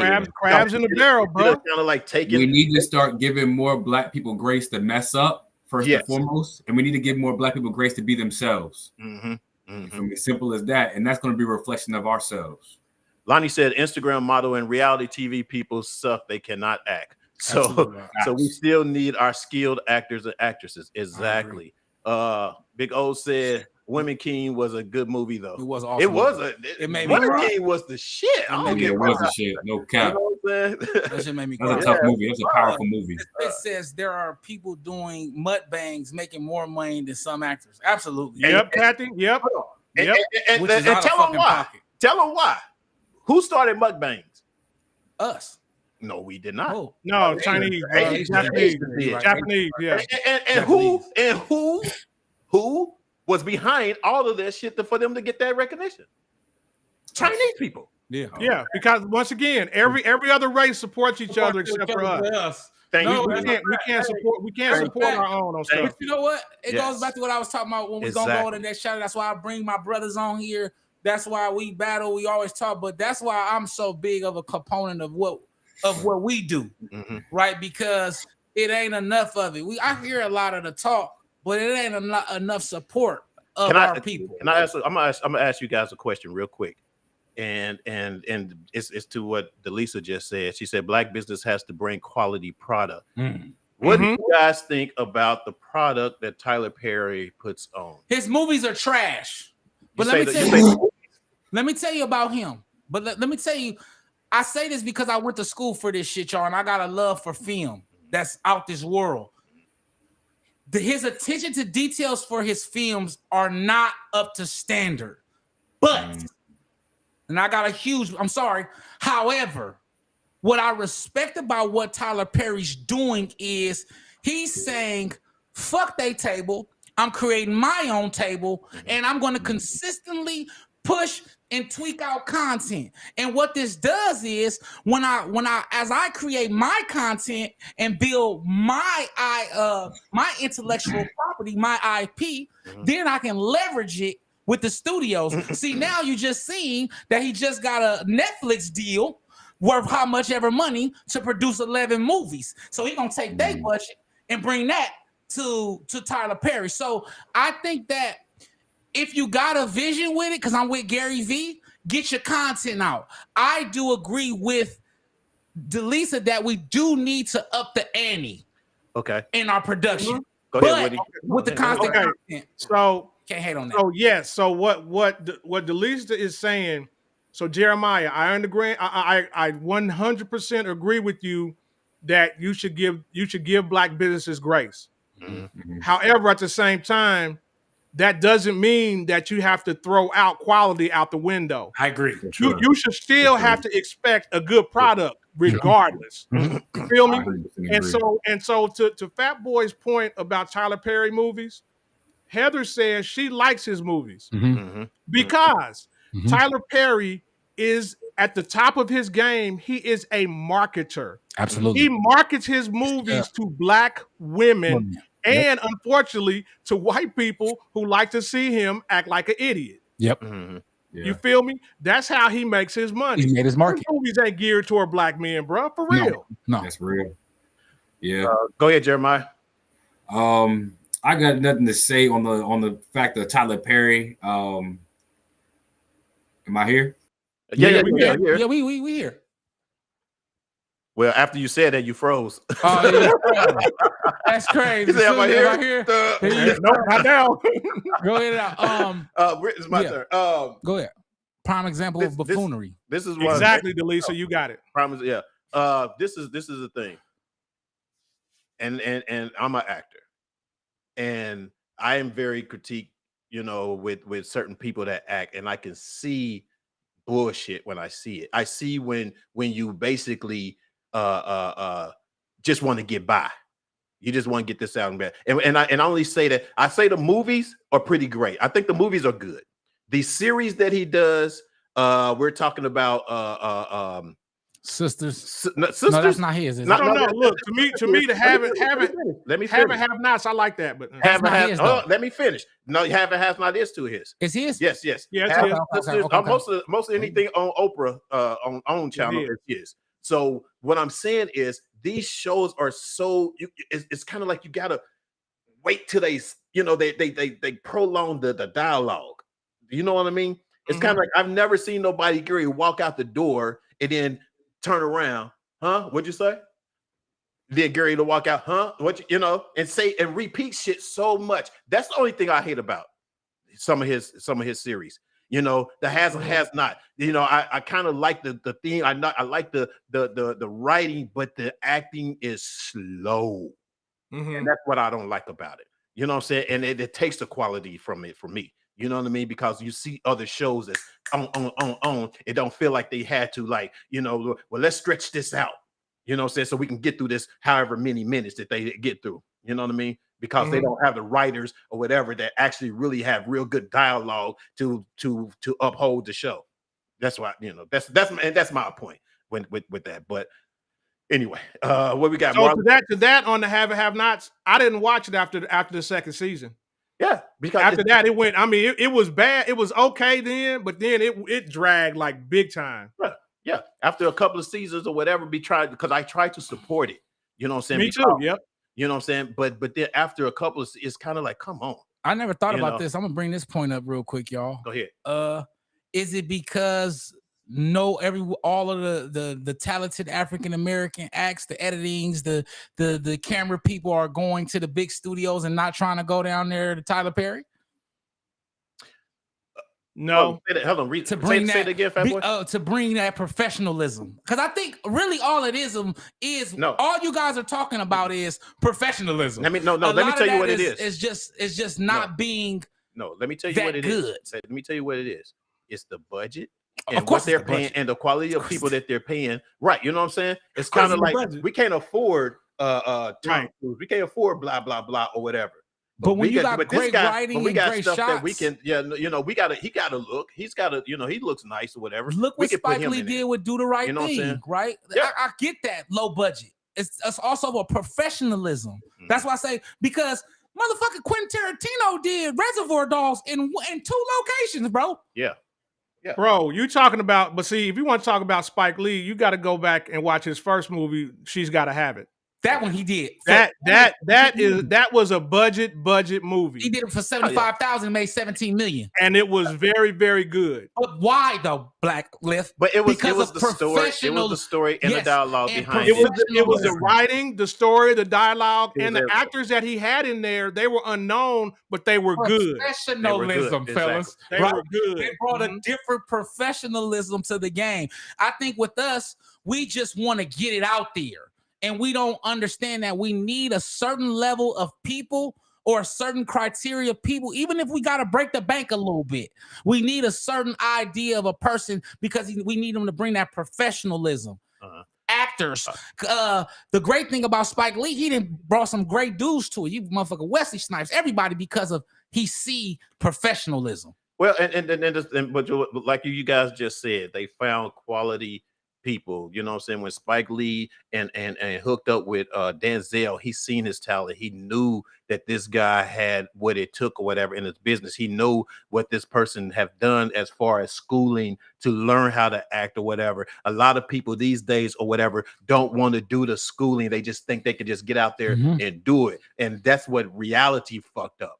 You know, bro, Spike Lee pretty much started Samuel L. Jackson's career. Absolutely. Wesley Snipes, Martin Lawrence's. All of we can go. We can do this shit all day.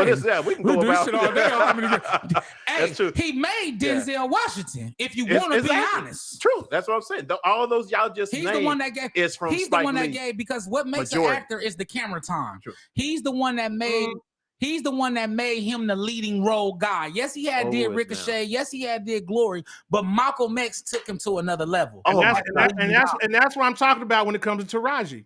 They can find if they I promise you, if she don't take that job, they may be able to find somebody who can do the same thing. I get what you're saying. But this is the thing though. That's why the whole thing with Heather and Lisa Neal was saying is that they should be holding up together to strike, because there are other Black women that are getting lower pay, whatever, that really wants those opportunities to be out there so they could try to get to where Taraji is and all the other, high class level actors. But if they don't stick together, it's going to constantly do the same thing. If she quits, somebody else is going to come or whatever. Exactly. That is maybe not as talented, but just as talented to be able to get there, to try to get their break and go through the same poor shit that she just went through. And then in another 2 or 3 years, they're going to be crying the same shit. That's why. So along those lines, this is something that I would be really interested in. I'm going to have to do I'm going to do some checking on this one. Mm-hmm. I would be really interested to know, how much does Ava DuVernay pay her Black actresses? Who is that? Yeah, who is that? She's a direct. Y'all know Ava DuVernay? I don't. I know the name. She's the director, bro. Of who? A Black director. I know you talking about. I think I got to see her face. Director. Yeah, I have to see it. Too. I think I know you talking about though. Let's get some comments. It ain't too many Black women directors. Heather said, I did not like his TV series with the exceptions of All the Queen's Men.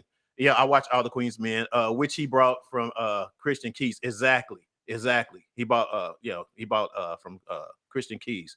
Yeah, I watch All the Queen's Men. That's why I say he has some shows that are decent. He has some shows that are decent. That shit is trash. It's great. The writing is what carries it. Queen so Ava good, but they kind of they went too far and messed up too after a while. But anyway, go ahead. So Ava directed the movie Selma.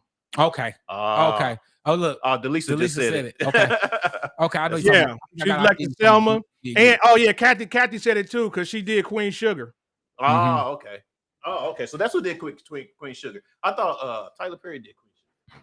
I mean, I think it was his studio, but I think Ava was the one that directed it. Oh, okay. Got you. Oh, Marlon. Yep, she made 13th. That's that right there. That's good. Yeah, man. But like I said, she is a great black woman director. Could it be the directors mostly faulting on this or what? I don't know. I think also. I mean, it's the studios, but still. Gotcha. Yeah, I think it's studio budget. Like But I would be interested to know that her as a Black woman, how much did she make sure that her Black actresses got paid in those movies and stuff like that? Did she go and fight? Are you saying did she go and fight? Let me hit y'all on something real quick. It's a great point. The industry, the TV industry, the acting industry is pretty much the same as the music industry in some ways when it comes to budgeting and trying to get people, and when I say that, I'm saying that they pay as less as they can. Yeah, it's the name of the game. You know what I'm saying? And they don't pay none of the actors their worth because they because they pay the money, for the production. They feel like they're the one that put it on or whatever, just like a record producer does, because he spend the money for the promotions, because so he's going to get his shit first before I even get out to you. So I'm going to pay you and make an agreement for you a lot cheaper so I can make sure that I clear my pockets. Jeremiah's back. What's up, man? He back. But he was. Yeah, he is. I'm here. Yeah. So yeah, man. So it's almost like it's not 100% the same as the music industry, because the music industry is even a lot dirtier, but it is in that means when it comes to the power over you. You know what I'm saying? They try to keep you and get whoever they can as cheap as they can for as long as they can until they take that stance to make, just like they're doing in the music industry now, trying to make that stance to get their catalogs and all that stuff or whatever, their creativity. You know what I'm saying? So until that happens, we're going to have a lot of this going on with Taraji and any other Black actresses that comes up or whatever in this industry. So I agree. Last comment. I agree. Tyler Perry has deep pockets, but still putting out poor shows, sitcoms and dramas we keep accepting. I agree, but he got a method to his madness. And he the only one I allow to do it because I watch him leverage his IP. I watch him break open certain doors as a newly black studio, and a lot of it is because he putting out them bullshit shows and they getting the feedback, right? He's bringing asses to seats, he's bringing eyes to television, and so it's not the best work, but it is work. And it goes to what Gary Vee was saying. Sometimes you gotta just do it and not worry about the perfection of it. So I kind of give him a break because I see the method to his madness. And if you start watching the news and what he been doing ever since the beginning, he been leveraging his catalog. I'm starting to see more quantity than quality. Absolutely. That's the part. That's the part that's pissing you off, huh? Yeah.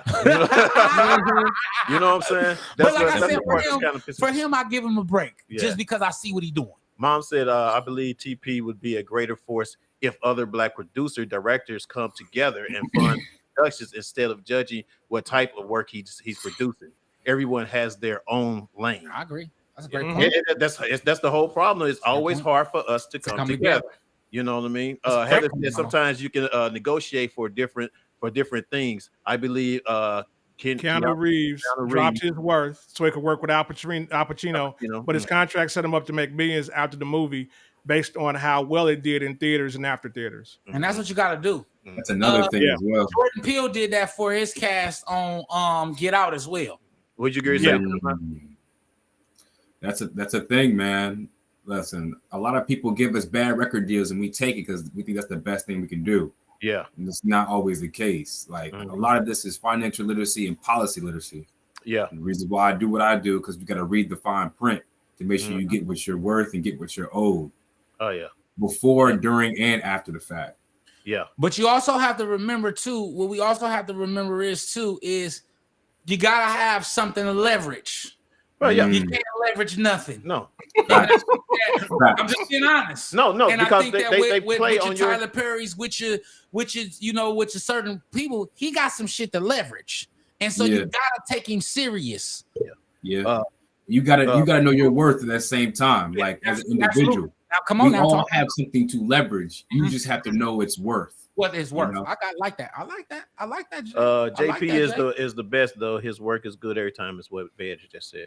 Well, his last one didn't do so good, but yeah. His stuff ain't doing it right now.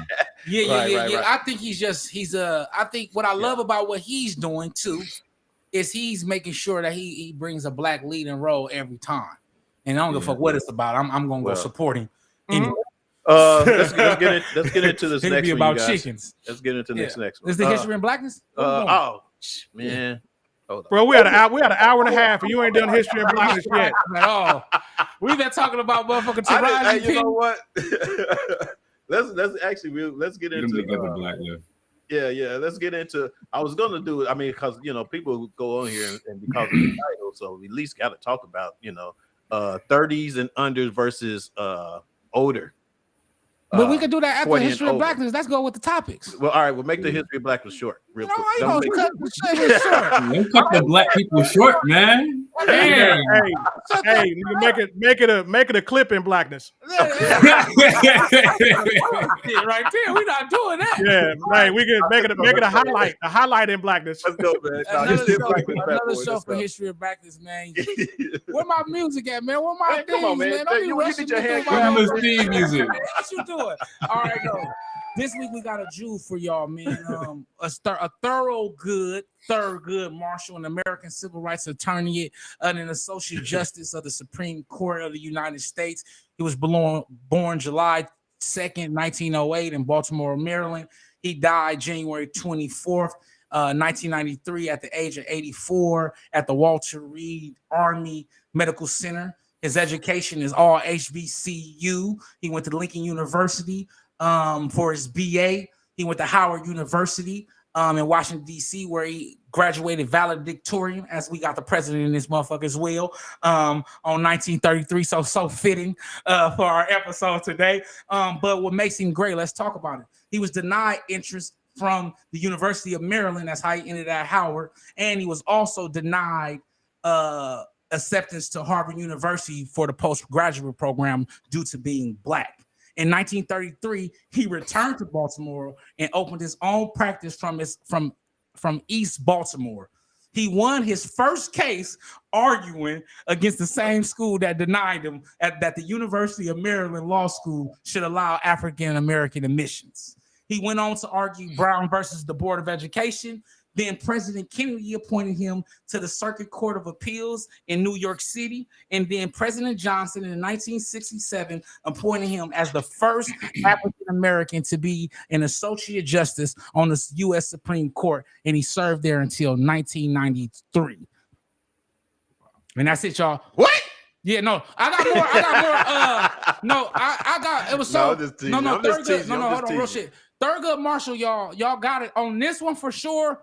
Y'all gotta go Google it because he has so much stuff that he's done that I had to just kind of take the short snippets because he really did a lot for our people and a lot for the culture and a lot pushing civil rights to the next level. Like he really, like our future president, our future politician, Jeremiah Brooks, like he really took his job serious. Like he really took his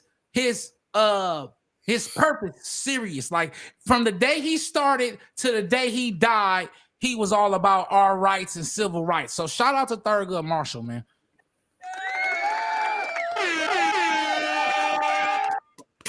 You heard it here first. I will be president of the United States of America. Yes, sir. Yeah. Yes, sir, you will. That's a fact. Yes, sir, you will. I believe it. I believe it. You're doing the right things. You're saying the right things. You working the right way. You understand me? Let's keep it going, man. Exactly. Shout out to having the future president on our motherfucking podcast. How about that? Yeah. What are we talking about, Jeremiah? You right? Oh, all my bases on. Man, they all politicians, man. You're on the council or what? No, right now I'm in my civic association and I'm just leading these boys to better health. Okay. I recently just did a tenure at George Mason with the Black Male Success Initiative, where I seen about 10 to 15 students graduate. I got a couple students going to grad school, and I've just seen the overall health and improvement of my Black males. One of the things that I saw in that tenure was that Black males don't really have support in higher education. You know, we have ourselves in our community, but we don't have high leadership really reaching back and pulling these students up and bringing them to success. You know, I was fortunate to go to an HBCU and be surrounded by this type of excellence, but at PWIs, it's only a handful of people doing this work. Right. You know? And I was fortunate to be one of those people helping them boys through the process. Oh, okay. That's what's up, man. That's what's up. Yeah. Yes, keep on, man. Keep on. You hit on something that I addressed on here several weeks ago as well. That right now the college enrollment, it's like 8-2 for women versus men. For every 8 women in higher education, there's only 2 men. Oh, we know. We just and especially within the Black community, it's getting even worse. Yeah. And it's something that, like I said, I mentored my son and some of the kids up at his school to try to encourage them. Now, you know, higher education is not for everybody. No, right. And I understand that, and we definitely understand that, but it's something that it shouldn't be discouraged. It should be encouraged. Jeremiah, I applaud you, my brother. I appreciate all that you do and encourage you to keep doing what you're doing. Shout out to that. Yes, sir. Yes, sir. Yes, sir. Facts. Hey, and actually, we're going to get more into that too. And as far as changing the narrative of Black men, you know, we're going to definitely touch on that. So we're going to touch on that. But before we get into that, you know, a lot of stuff been going on in social media, you guys know, and there's a lot of stuff on TikTok, and the more and more we watch, the more and more we see everybody have advice. Everybody has a opinion about how things are, you know, especially in a relationship is supposed to be or should go, or, you know, so my question is this, you guys, you know, you have, you know, the people under 30, and then you have people over 40. Which would you take relationship advice from? Neither.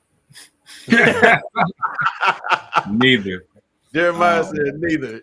For me personally, it comes with wisdom and experience, and that comes with a lifetime. That don't really, you can't really put a number on that. In my honest opinion, I agree. I've seen 12-year-olds with more wisdom than 40-year-olds. Yeah, absolutely. Wow. Okay. I agree, King. You know, I agree. To keep it simple, it's all about keeping it real, being truthful, being transparent, and being honest about your situation.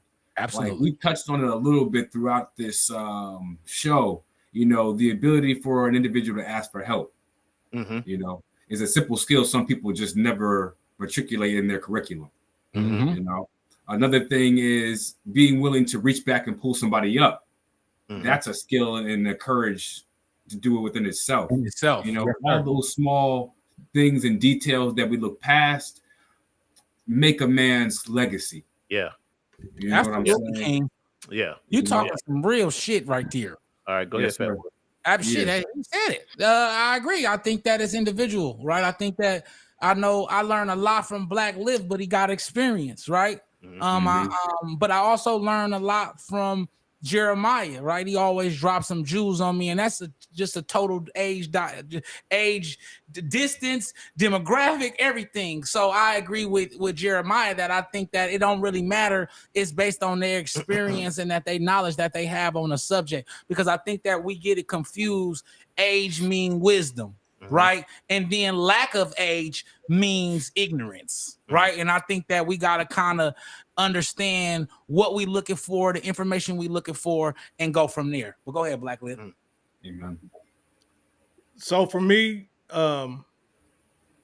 it doesn't matter. You can learn something from everybody. Come on now. It doesn't matter. Like Jeremiah said, if you're 5 years old, 10 years old, you know, there may be some things that I've never experienced or things that I don't know.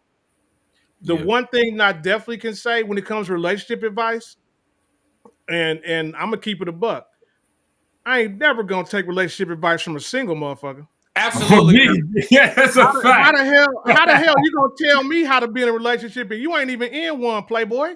Are you talking about me, dog? I ain't in no relationship. No. I mean, if the shoe fits. Look, if I struck a nerve, sorry. Yeah. No, You ain't supposed to say sorry, not sorry. But I can tell you one thing. I literally just did the math in my head. Shit, I've been married for 34 years out of my 55 years of living. Now, does that mean I know everything? No. Hell no. But you definitely got experience. But does that mean that I can touch on some things that y'all may not have experienced? Absolutely. Hell yes. For sure. Do I expect y'all to listen to my advice? Sometimes it can still be bullshit, but you never know. Yeah. But my thing is that I'm gonna put it out there. Whether you choose to accept it or not is up to you. Come on, Black Lip. Okay. But that's all I'm saying is, and I was telling my daughter this the other day. People out here trying to give you relationship advice on your marriage, and these bitter hoes ain't even in a relationship. Yeah. Right. They ain't even got no man now. How they gonna tell you how to do what to do with your man? That's a fact. Okay, and wouldn't that be the same? Wouldn't that be the same? Have discernment in this field as well? You know.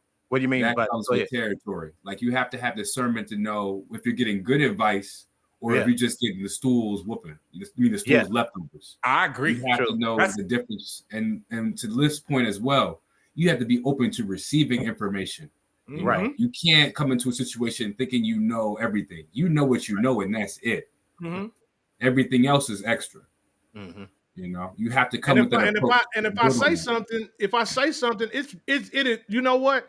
Once again, like I said, me as a black man, if you disagree with what I say, I'm not gonna get mad about it. Absolutely. You know what I'm saying? I'm gonna take that and try to either make my statement better or try to figure it out. We are so quick to get mad when somebody tells you something that you don't like to hear or something you don't agree with. Look, bro, it's okay to agree to disagree. So what if that person is giving you advice that you basically being the fact that maybe, like you said, like myself, I mean, I have experience. Just for the record, everybody, I've been married, I've been in long-term relationship, so that's why I voice about things that I do know. I don't voice about nothing and try to give advice about something that I don't know. But if I was trying to give advice to, say, for instance, to Black Lift, although he's been married for 30-something years and now 5 years, and I'm like, you know what I'm saying, I'm more so giving an opinion of experience that I've had or whatever as a person that has been married and a person that's been single for however long or whatever. So would you not take my advice, or would you consider, like, you know, like, damn, well, maybe that's right, maybe it's something I didn't know. It depends on what it is. And yes, I would consider it. However, unfortunately, we as human beings, when you give advice post relationship, there can be some bitterness in there. Ooh, yeah. True. You feel me? There can be, like I said, there can be some bitterness in there, man. Fuck these hoes. Blah blah blah blah blah. Okay. Okay. I see what you on, my man. I see. Yeah. It goes back to what Jay said, right, about having discernment. And then also what Black Lift being said, and what Jay just said about understanding where it's coming from, right? That advice, right? Where is it authentic, real advice, or is it bullshit? And as a human being, that's on you. But I think to touch on your point, Black Lift, a lot of that this is something that I'm learning. A lot of that bitterness comes from a lack of accountability. You continue to blame the other party for their part and never accept your part in it, because you can't be bitter if you say, you know what, I fucked up. I could have did better. I wasn't the best. Boom, bam, boom. What we doing now? You know what I'm saying? It changes the whole demographic, and then it also changes your approach and your acceptance of my advice, because you're gonna say, you know what? He ain't married, but damn, here this man being accountable for his actions, and now I want to take heed to what he's saying, because if I can't take nothing else, I can take his accountability and his vulnerability that he's showing right now. And that comes down to, like I tell people all the time, when my first marriage ended, I did not place all the blame on my ex-wife. Right. You feel me? I own, like, it comes down to what I've been telling you before, Fat Boy. You have to work on yourself. Absolutely. You have to become a better single person before you can be good in a couple.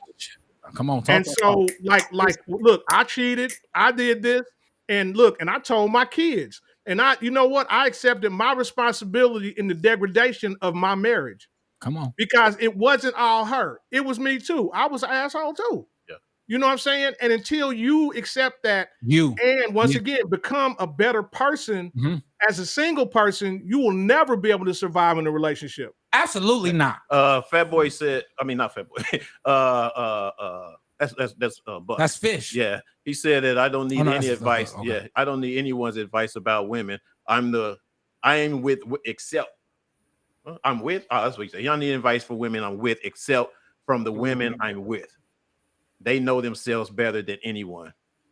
Yeah, but that ain't where I'm going. I get what First of all, let Fat Boy, when you first told me about the breakup or whatever, you know what I'm saying? What was the first thing I said to you? It's good you're trying to work on yourself. That's the first thing I said. That's what we all said, though. Yeah, you know yeah. That's what it's all about. So what I'm getting at is sometimes, you know, no matter you know, whatever you've experienced or whatever, and you can put that, you know, and put those out to the persons that surround you or whatever, that's pretty much decent advice or whatever, that type of thing. But let me ask you guys this real quick. Say you want to go to counseling. Say the person that you're counseling with has never been married, but she's giving you all the advice, and she's got recommendations of other people that basically, you know, said that she's a good counselor. Would you take advice from that counselor? Or I have to go to the first session and see it for myself. Yeah, that's a good point. Okay, let's use another one. Okay, let's use another one too. Okay. At first, I wasn't gonna go because I was like, I'm cool, I'm clean, I'm confident in myself. But off the first session, she asked me, "What are your life goals?" I'm like, "What do you mean? I want to be president. I want to raise a family. I want to take care of this, that, and the fourth." No, but what are your personal goals? I'm just like, I don't know what you're talking about. What is a personal goal? And I couldn't even answer that question. You know, those simple two questions made me reflect how I'm approaching life. You know, and I was already a pessimist about going back to therapy, but now I'm ready to go back to the next session. So I think you got to go into it with an open mindset first and see what you can receive and make it your tool, so you can add the tool to your toolbox. Facts. I agree. Yes. I agree. Okay. I agree with what you're saying, but I feel, and I don't know if Black Lift going, I think that for marriage, relationship counseling is different. I think for marriage counseling, I think you had to been in a marriage, man. At least at some point. I would say married, because like Black Lives know, it's a different experience that you have when you actually you're implementing the tools that you want your client or your patients to have. Right. It's like what Black Lives said. He has this 35 years of experience, so he can tell Black men about cheating and pretending to be a real family man. Right. Now, a person who doesn't have that experience, he can allude to cheating, right? He can kind of tickle around it, but he can't give me them details and really give me to understand like Black Lift can. And so that's more, I agree with Jeremiah about understanding and going to the first meet and see the session and seeing how it works. But I'm more of a strong believer that you kind of had to been in it first to be able to give me that proper advice. Yeah. And I'll add to that as well. Like Black Lift, if you don't give your testimony, I can't believe in you. Yeah. Right. So I 100% agree. Right. But for me, if it comes down to, I'll be honest, I wouldn't go to a marriage counselor by myself. Facts. That's number one. Number two, if I go to a counselor, it would be a counselor to work on me. Come on. That's what I'm doing. Yeah. You know what I'm saying? And so the whole, I mean, if it was a marriage counselor, my wife and I would have to be there together. Absolutely. For sure. I would not see a marriage counselor on my own. That's why you have to have separate counseling for you, for her, and then as a couple. Yeah, I agree. Okay. Because once again, it goes back to you have to work on yourself. Yeah. Somebody made a great point, and I'm gonna let you go, Fuel. I even like the idea of having a married couple, having a married couple counsel a married couple, because I think that a woman is going to pick up on things that needs to address a woman. True. And a man is going to be able to give that. information to address that man, and then they'll both will be able to get them on how to address the relationship. Yeah. And so I think it's a different approach. But I think that I just wanted to throw that in there. Yeah, that's a good point. That's a real good point. Yeah. Buck, you stupid. I went to counseling. My counselor laid her ass down on the couch. Daddy, keep talking. This Buck ignorant. Stupid, man. Don't play Buck no rubber. Absolutely. On to the next. Yeah, I think I had the only problem. Can a brother? I'm sorry, I didn't even know you ain't said that to her. The reason I asked this question is because I was in the show Matchmaker, right? Millionaire Matchmaker, although I ain't the millionaire, but still I was on the show anyway. But this whole hurrah about being the matchmaker, but don't have no one for yourself. Yeah. And then if you had one, you lost them. Oof. How can you be my matchmaker? Yeah. You sound like my life story. Yeah, you know what I'm saying? I think both rocks, Jay. And the thing is how can someone else put you on that pedestal of being a matchmaker, and I can't even see it for myself for what you're doing? Yeah. Come on. I think you're 100% correct, because if you're not in the streets doing the same work, I can't rely on your opinion. I can't rely on your experience. Exactly. Absolutely. Or your advice. I think you can only telling give the your truth. experience, and that's it. And I think it takes a person's discernment in telling and giving advice that that's not your ministry, or that's not my ministry. That part. To leave it at that. Yeah. I think one thing we get into doing is we tell people advice on experiences we don't have in order to them to feel a void, or to fill a void of their ego, in order for themselves to feel good, not for the person receiving. Come on, talk that shit, Jay. Yeah. I agree. I agree, King. Yes. I agree. Yeah. Come I think on it's now, that Black simple. King. And like once it gets to a point where we can't go past that goalpost. Oh, that's my finger. We can't go past that goalpost.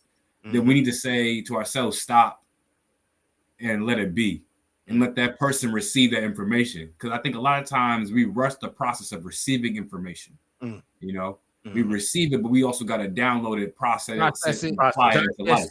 Yeah. Well, Jeremiah, you might have missed some of my previous hot topics about that. Okay. Because we as people, we listen to respond. We don't listen for comprehension. Yeah, absolutely. That's deep. That's what we do.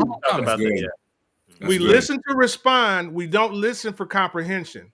Right. And until we get past that point to where we can shut off our minds and open our ears and just hear and take in what somebody's saying, instead of sitting there, like I said, how many times you've been to arguments? Hell, it happens on the show. You just sit there like, ooh, man, let me get in here, man, let me get in. Ooh, man, I got some hot fire for you. Ooh, and no, but you didn't comprehend. You didn't take the time to sit there and listen to what that person was saying. So don't listen to respond, listen to comprehend. I agree. Yeah, That's good. Yeah, that's good. Good points. I fellas. was say, good points, y'all. Y'all right on. Y'all right on point. This shit, we didn't win a little long. We may have to. Hey, you know what? I got to do a whole. Receiving Solid, this. I got to do a whole solid 2 hour now. We got 5 more minutes. Okay. I got to cut it when I go to edit. No, I was just gonna say we could push. No, we gonna do it now. We gonna go. That ain't gonna go 4 minutes. We gonna go way over 2 minutes. That's all right, 2 man. hours. Let's do it, man. Hey, if y'all watching, you know what I'm saying, it's gonna be something for y'all for the next week or so. Anyway, the holidays is coming up. You know what I mean? So I'll be posting it up anyway. Next topic. So next topic, man. Yeah, it's part 2 of how do we as Black men change our narratives in society? How do we as Black men change our narratives in society? And I'm gonna start out with Jeremiah, because you was making some good points earlier and about what you're actually doing and what others can do, you know, further in our communities. Come on, President Jay. Come on. Yes, sir. Stop playing. I had a birthday dinner for my older brother this week on Monday, and me and my family got to talking about politics, and it got to a heated debate. And this is gonna be hard. We got to the point where I was the focal point of the conversation, and I had to illustrate or articulate my humanity to my people. And in this conversation, it felt like I was at war, trying to get confirmation from the people in front of me about why I do the things that I do, or why I believe the things I believe. Right. And it got to the point where nobody was listening to me. And like Black Lift said, they were just saying things to respond rather than actually comprehending. And I had to realize that moment, because I was working hard and articulating it, but I wasn't getting or receiving the satisfaction or the confirmation that I was being received at all. So I think, one, having the discernment to knowing your worth and knowing when it's time to give up, that's one thing, because we need to learn how to give up or learn how to give up and step back. Because sometimes people will drain your energy in order to fulfill their own void rather than help support your dreams. Yeah. 2, I think this is a harsh reality, but we have to receive or understand the fact that Black men are crucified on a daily basis. That part. And it comes in different forms. With some shit, boy. Come on. And this is the conversations me and my brother have all the time. So, but go ahead. Facts. You know, and it's a hard reality, because it comes in different forms, and it comes to people you love the most. Right. Because some people can't see beyond the boxes they put you in. And that's a reality. Sometimes you got to get crucified and be born again. You know, That's a real thing that happens overnight. NC, you know. Yeah. And I think I don't really know what to say beyond that because I'm still going through that process myself. You know, having to be the leader in my household, to being the first stepper in everything that I do. Do you feel a pressure? Do you feel some sort of pressure as to that when it comes to trying to reach the goals and stuff that you want because you have that negativity, you know, or that hurdle to get over? You know, yes, pressure is a blessing. I feel blessed to feel pressure. I think there's a quote by a tennis player. I can't remember her name, but she said it's an honor to feel pressure. Yes, I like that, Jay. And ever since I heard that, I received all the pressure as a tool in my toolbox, as a stepping stone to the point that I'm trying to get. Because my vision is beyond me. So to get to that point, I have to receive each step, each moment as a stepping stool to that point and to that vision. Yes. And if I don't, I'm neglecting that. I'm neglecting that step. I'm neglecting that experience. You know, so there's definitely pressure, but I never take it personal. That's one thing that I had to learn. I like that, Jay. Good, yes. I like that, Jay. Makes perfect sense. All right. Black Lift, Black Lift, man, because Black Lift, we touch on. I can go, but I want Black Lift. I know Black Lift got some. True that. He got some jewels always. So I want to hear what Black Lift got to say first, and then we can go. So the way I would start this off is, why are we worrying about changing our narrative in society at all? I like that. Come on. The reason I asked that is because if you are the man that your parents raised you to be, what does society have to do with that? I give a damn about society. If I'm a good man and I'm a good person and I don't hurt nobody and I treat everybody the same, I give two damns about society. Now, if you're talking about changing the stereotypes of colonizers, that's not my job to change their mind, because no matter what I do, I'm not going to be able to change their mind. Go ahead, man. They still going to see you as what you are. You know what I'm saying? Well, what they think that you are. Right. You know what I'm saying? So what we need to do as Black men is just continue what we do if we're doing it the right way. Fight the good fight. Do what you're supposed to do. Like Jeremiah said, be the leader of your household. Okay, go to work every day, pay your bills, do what you're supposed to do the right things. I am not a slave to anybody's narrative, and I never will be. That part. I'm gonna live up to what I'm spiritual, not religious, but I'm gonna do what God put me here to do. And it's to raise my family, it's to pay my bills, it's to live my life, it's to be the best human being I can be. And I'm gonna stand on that. Oh yeah. And I'm gonna stand on that until the very end. If I need to get out here and like when I talk about buy back the block, if I need to get my brothers together and we go to the ghetto and buy our homes before they put a fucking coffee shop and a bookstore in it, and then price us out to where we can't afford it, then that's something that we need to do. Right. You know what I'm saying? Forget a narrative. A narrative is somebody else's opinion of you. And why do you give a damn about somebody else's opinion of you? True that. I like that. Yes. I like that. Yes. Hey, y'all both just summed it up for us from last week, man. I think that's why I knew I wanted them to go kind of first. Y'all did. Yeah, because Black Live always brings a different approach. Because when I came up with the topic, I didn't even think of it in that ideology. I just love it when you do that, Black Live, because you see me somewhere else. I wasn't looking at it in that ideology, but it goes back to what we need to address as Black men, and that's self-confidence, right? I think you just nailed it on the head. I think that to be able to not change the narrative, but to be the narrative, we have to get some self-confidence and understand that the narrative, you said it, the narrative is just people's opinion of you. But how to not make those narratives fact is by doing what you said, is by being the man that you're supposed to be. That's honest, that's accountable, that's truthful. You know what I'm saying? And that's being accepted to new ways of thinking, right? And understanding that you don't always have the answer. That to be a great leader, you have to be a great servant, right? And I think that, but Black Lift, you kind of, you sent it somewhere, Come on now. Come on. You see? Well, real quick. I'm sorry to interrupt you, but real quick. The word narrative is a derivative of the word narrator. Come on. Which means somebody outside of your life that's trying to read your life. Come on. Why do I give a damn about something, a narrative by a narrator, somebody outside of my life that is not in there? Sir, you need to become your own storyteller. Because yes, you yes, quietly, and this is something that I had to realize just recently, Black Lift, as Black men, we quietly believe the narrative. Without men like yourself, I've never believed in narrative. Without men like I'm yourself, for myself, I never believed. Whatever the narrative is, right? Because there's different narratives for Black men, right? Yeah. Sometimes we get caught up into believing that narrative, and to what you were saying, not understanding that the narrative in itself is someone's own else opinion.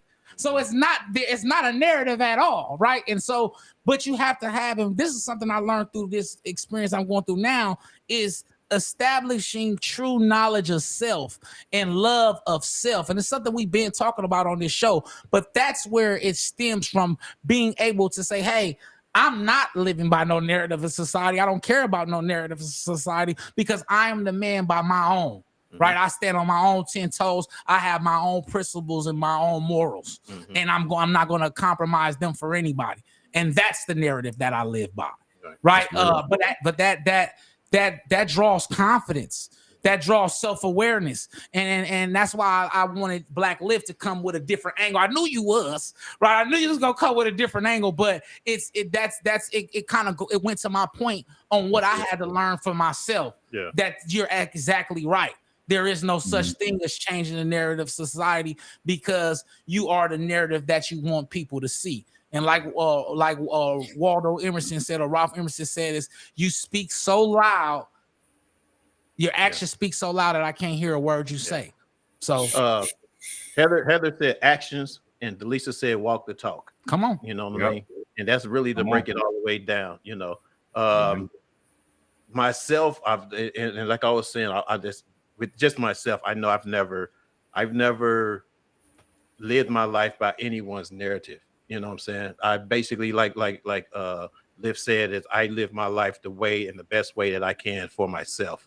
You know what I'm saying? And try to be the best I can to others around me, that type of thing or whatever, you know, and let my kids see that, and also, you know, learn from that, you know what I'm saying? And basically look up to that for me, you know, from me or whatever. And that's the best that I can do.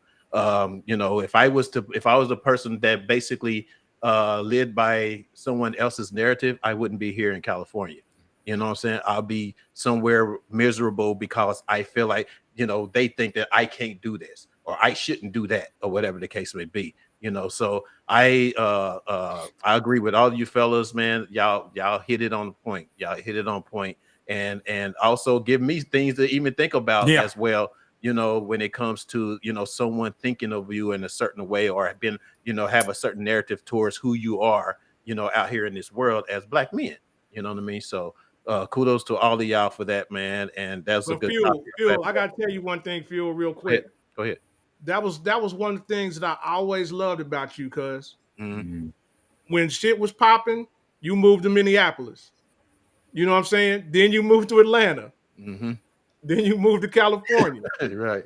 You never let anybody dictate what your life was gonna be. Look like true. Amen to that. You could have spent your entire life in that, well, that messed up shithole in Kansas City. But you know what? You never allowed. And like I said, that was the one thing that I always loved about you. I was like, man, cuz is gone. He gonna do his thing. He's gonna live his life. And that's what I want to encourage everybody to do. Don't let somebody tell you what you can and can't do. Yeah. And understand that there are people around me that has, you know, gotten the courage and the guts to go out and do it because of what they've seen. And that's the same with my kids. My kids, she don't want to stay in Kansas City. You know what I'm saying? My son, he's in Chicago now doing his thing. You know what I'm saying? And you know, so that's when you said, you know, so don't let nobody, you know, be the narrative of your life or what you do and how you walk and how you talk or whatever. You know what I'm saying? But also still be smart. You know what I'm saying? And still try to, you know, be the best that you can be or whatever. So I appreciate it, man. I appreciate y'all for that. You can't cheat the game, no matter how much way you look at it. You can't cheat the game. Gotta take the thing a lot of people try to do on social media is they try to cheat the process. You cannot cheat success. Hey, the elevator. Look, the game is to be sold, not told. I'm gonna tell something I had to realize. The elevator of success is broke. So get comfortable with taking the stairs. There you go. Amen. Yeah. Get comfortable taking the stairs. That's it. Amen. Yeah, let's get that workout in. One thing, you know, like you just said, though, you cannot cheat the game. No, you can't cheat the process. And as many times as I try to go around it, no, you run right back into it. You know, I end up like come right back to it. It really doesn't matter. No matter which way you play it. You're supposed to learn this shit. Yeah, my grandma said, my dad, my father always just tell me, until you do it right, you're gonna keep having to do it the right way. So. That's why right now I'm on this journey I'm on right now is just kind of learning how to do it the right way, being a better man for myself because I'm just tired of doing the same shit, expecting the different results. And I've been driving myself damn near crazy. So I'm going to add something to that real quick. Do not get complacent with small victories. Come on. Oh my God. They are victories for a reason. What do you do though? What do you do? Appreciate them. And the reason I'm going like that, dude, is because I actually have done that. Yeah, me too. I basically think it, you know, like Liff was saying, when I went to Minnesota and we had we didn't get a real good record deal yet. But once I seen the people was looking at me, I took it the wrong way and got comfortable and then lost it. You see what I'm saying? Same here. So when he said that, it just hit something just now. That's how. Listen, a lot of times we don't appreciate our own victories, but even worse, the people around us don't appreciate it. Yeah, and that's where you start to overthink and get complacent. You know, you have to keep the vision intact. I think there was one episode y'all were talking about vision boards. Oh yeah. Oh yeah. You know what I'm saying? I still got mine up because when I do have a victory, or even when I have a loss, I look at that thing and I remind myself I'm still winning. Right. You know? Come on. This is just part of the process. Yeah. Yes, sir. I had to realize the same thing. Yeah. But that's all self-awareness, King. That's recent. That's really what it is. It's all self-awareness and self-knowledge, man, and being confident in understanding that the losses is lessons. They not losses at all, man. Because you either way you win it. Yeah. Amen. Julie's watching. What's up, Julie Martin? You're late. It's time to go. Hey, man. I appreciate all you brothers, man. Y'all definitely brought a lot to the table today and some knowledge and kick some daggone lyrics there with us with it as well, man. Thanks again, Jeremiah, for joining us, man. Yes, thank you, Jeremiah. Fat Boy, bring my man on, man. Because you know what I'm saying? I think we've been trying to do this for a minute. Yeah, we've been trying to get him on for a minute, but you know, it's funny. But when you're running for the president, I mean, hell, you're a busy man. I'm a busy guy. I just want to add real quick, man. I've been watching y'all show since the pandemic hit, and y'all really give me life. Every Thursday, I look forward to watching y'all. I receive the game that y'all putting on here, and I appreciate the common people as well. You feel me? I can't miss y'all because y'all keep me enthused as well. I love the community y'all building. I love the culture y'all bringing, and y'all are setting the table. Y'all are changing the atmosphere for what Black people and what Black men are. And come on, man. I appreciate that. Yeah, let me get some of that. Yeah. Almost Thank you. Hey, I like you. He tells us, like, you know, he tells me this outside of our platform, right? We talking, and Marlon asked this show up to homecoming, but it allowed me and Jay. It allowed me and Jay to get a different bond on this homecoming. And we were able to really, you know, love on each other as men should. And we were able, we had these conversations a lot. And when I went home with him, he was the reason why I was trying to do a little bit better, but I hadn't addressed some things in me that wouldn't allow me to do better. But Jay was telling me, he said some shit about his father not right about being the man of the household, and he just hit me with some shit, and it was like, damn, you're right. I'm not doing that either. You know what I'm saying? And so I love the fact that he does that. So shout out to you, brother, for keeping Black men honest, right? And doing it with a sense of love and a sense of care, because we need that, because we are sometimes too egotistical and too prideful to take it from our women. And I think that we need our men to keep us centered and to be able to give us the right knowledge like Black Lift does damn near every week. So shout out to you, King, and I appreciate you, man. And y'all get a chance to see what this is kind of how me and Jeremiah, these is what our conversations look like. This is how we talking. This is what we're talking about. We're gonna have more of it. We're gonna definitely have more of it. We definitely gonna have you on more, Jeremiah, for sure. You know what I'm saying? Just let us know what your schedule like, bro. I'm down anytime. And if for the people out there watching, I'm on LinkedIn, I'm on Instagram. Let me give you my username real quick so y'all can tap in with me. Yeah, make sure you tap in with me. Listen, my username is Presidential J Boogie. I'll spell it out for y'all real quick. It's PRESIDENTIL _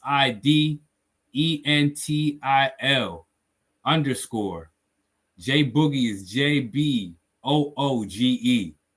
I got you for it one more time. I got y'all one more time. It's PRESIDENTIL _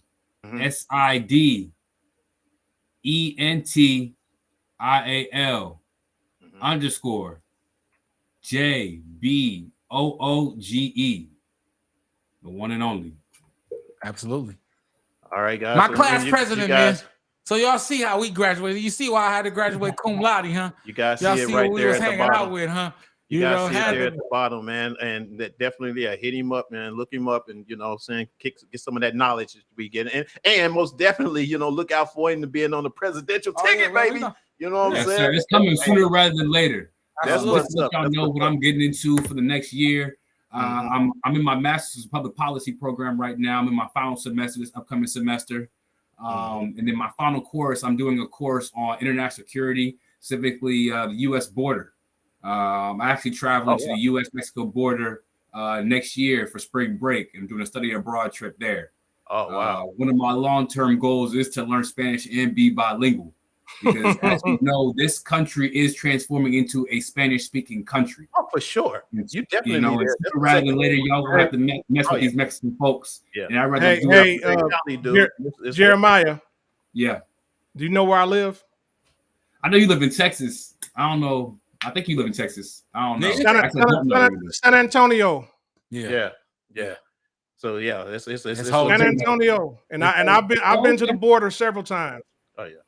Okay, so you know what's up. We're here too, so shit. I know what's up. I'm trying to get on that, and I'm also trying to inform my people. I'm gonna be starting my own political podcast show next year. Because I want to give this game out. As y'all see, I can talk and I can articulate, and I want to give what I have out to the people. I don't want to start talking until when I get to the presidential stage. I want to start right now. So I'm building up a platform, I'm building up charisma, and I'm building up confidence. Yeah, come on. And this is the best time to get to know someone like yourself too, because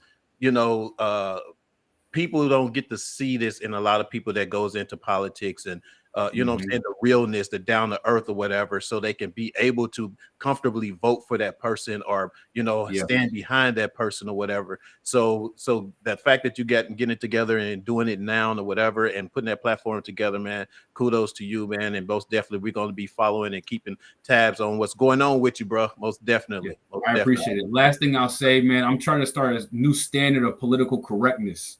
All right. What Obama had, I'm trying to bring that back. I might not agree with Obama, but the man was prestigious. He was presidential. Exactly. You feel me? And that's a legacy I want to leave when I leave this earth. That's what's up. Come on, King. Kathy said, Pitts, black men needs to uplift and encourage each other much, much more. I agree. That's what's up. Amen. And we're gonna leave on that. Well, one more, because Heather, she'd get mad when we don't say. Gary Chambers is my guy. He should be the next president of the United States. Now I ain't going to snap to you, awesome, man. By bare minimum, he should be the governor of Louisiana. Or no, is he Mississippi? It's Louisiana. I think it's Louisiana. Yeah, Baton Rouge, Louisiana, right? Baton Rouge. Yep, that is correct. Yeah, Louisiana. Yep. Gary Chambers, man. Shout out to him. He's off the chain. Bad boy. Bad man. All right, fellas, let's get up out of here. Word, he should. Oh, okay. What do you got anything before we leave real quick? Nah, hey, I appreciate you guys like I do every week. Thank y'all for dropping these gems on me. Jeremiah, hey, I wish all the success in the world for you. I just hit the sign up, so I'm on your Instagram now. And like I said, man, if I can be of any help to you and anything that you need in the future, brother, don't hesitate to reach out. Because I don't have a job, so I pretty much just sit in my office all day. And like I said, man, nigga, this is your job. I guess this is my job now. But like I said, I appreciate you, brothers, and thank y'all for y'all wisdom. Always, man. Fat boy, I appreciate that, Black Lift. Man, I appreciate y'all, man. Like Black Lift, man. Thank you for just adding another layer to this conversation, like I knew you did. That's why I wanted to run it back, Jake. Same thing to you. Feel same thing. Our audience, man. Yes. Shout out to y'all, man, for going on this journey with us and getting us over another 100 comments again. Is it? Wow. Like Jeremiah said, the community that we are building over here is phenomenal. Yeah. And shout out to you, brothers, man, for being vulnerable in a place, in a time where Black men's vulnerability is held against them. So I shout out to y'all for being courageous, because y'all courage makes me more courageous to share my therapy, to share my vulnerability, to share my losses, and be okay with that. So shout out to y'all. And then, like I say, man, dear brother, dear sister. Oh yeah. Make sure you send your copies to Jay. I need one from you, dear brother. You send it up to firedupbroadcasting@gmail.com. That's firedupbroadcasting@gmail.com. And make sure you do it no longer than a video clip or audio clip, no longer than a minute. If you want to type it, we'll read it, right? So just send an email labeled it dear brother, dear sister, and that's it. Yeah. Man, yeah, y'all just covered it all. Y'all covered it all. Hey, but what I am gonna do, I'm a kind of like put y'all on blast if y'all don't send y'all dear brother and dear sisters, comments. I'm talking to Heather. I'm talking to Kathy. I'm talking to Lisa. I'm talking to Buck. I'm talking to Marlon. Come on, right now. Come on, Yeah. Jeremiah said, "I'm going right now." Look, man. You don't want to scare away the fish, bro. You need to cut that out. They the ones that have given us dear brothers, and sisters dear brothers, as well. So, Kathy says she got us covered. See, okay. All right.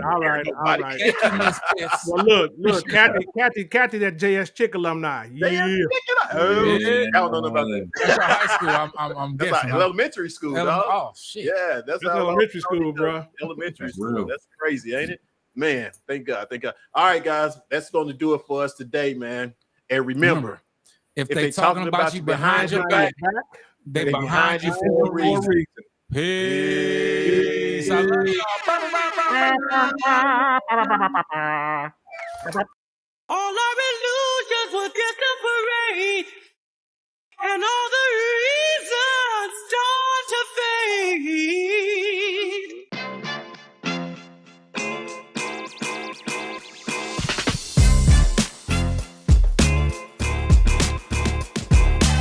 What's up, everybody? Welcome to Reasons, the show where you can give your reasons why you think what you feel about what we're talking about today.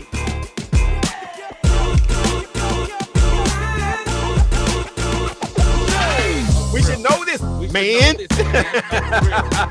We say no. Dear brother, how do y'all deal with erectile dysfunction when you're in a relationship? I wouldn't know how to do it unless I had it. And remember, if they're talking about you behind your back, they behind you for a reason. Peace.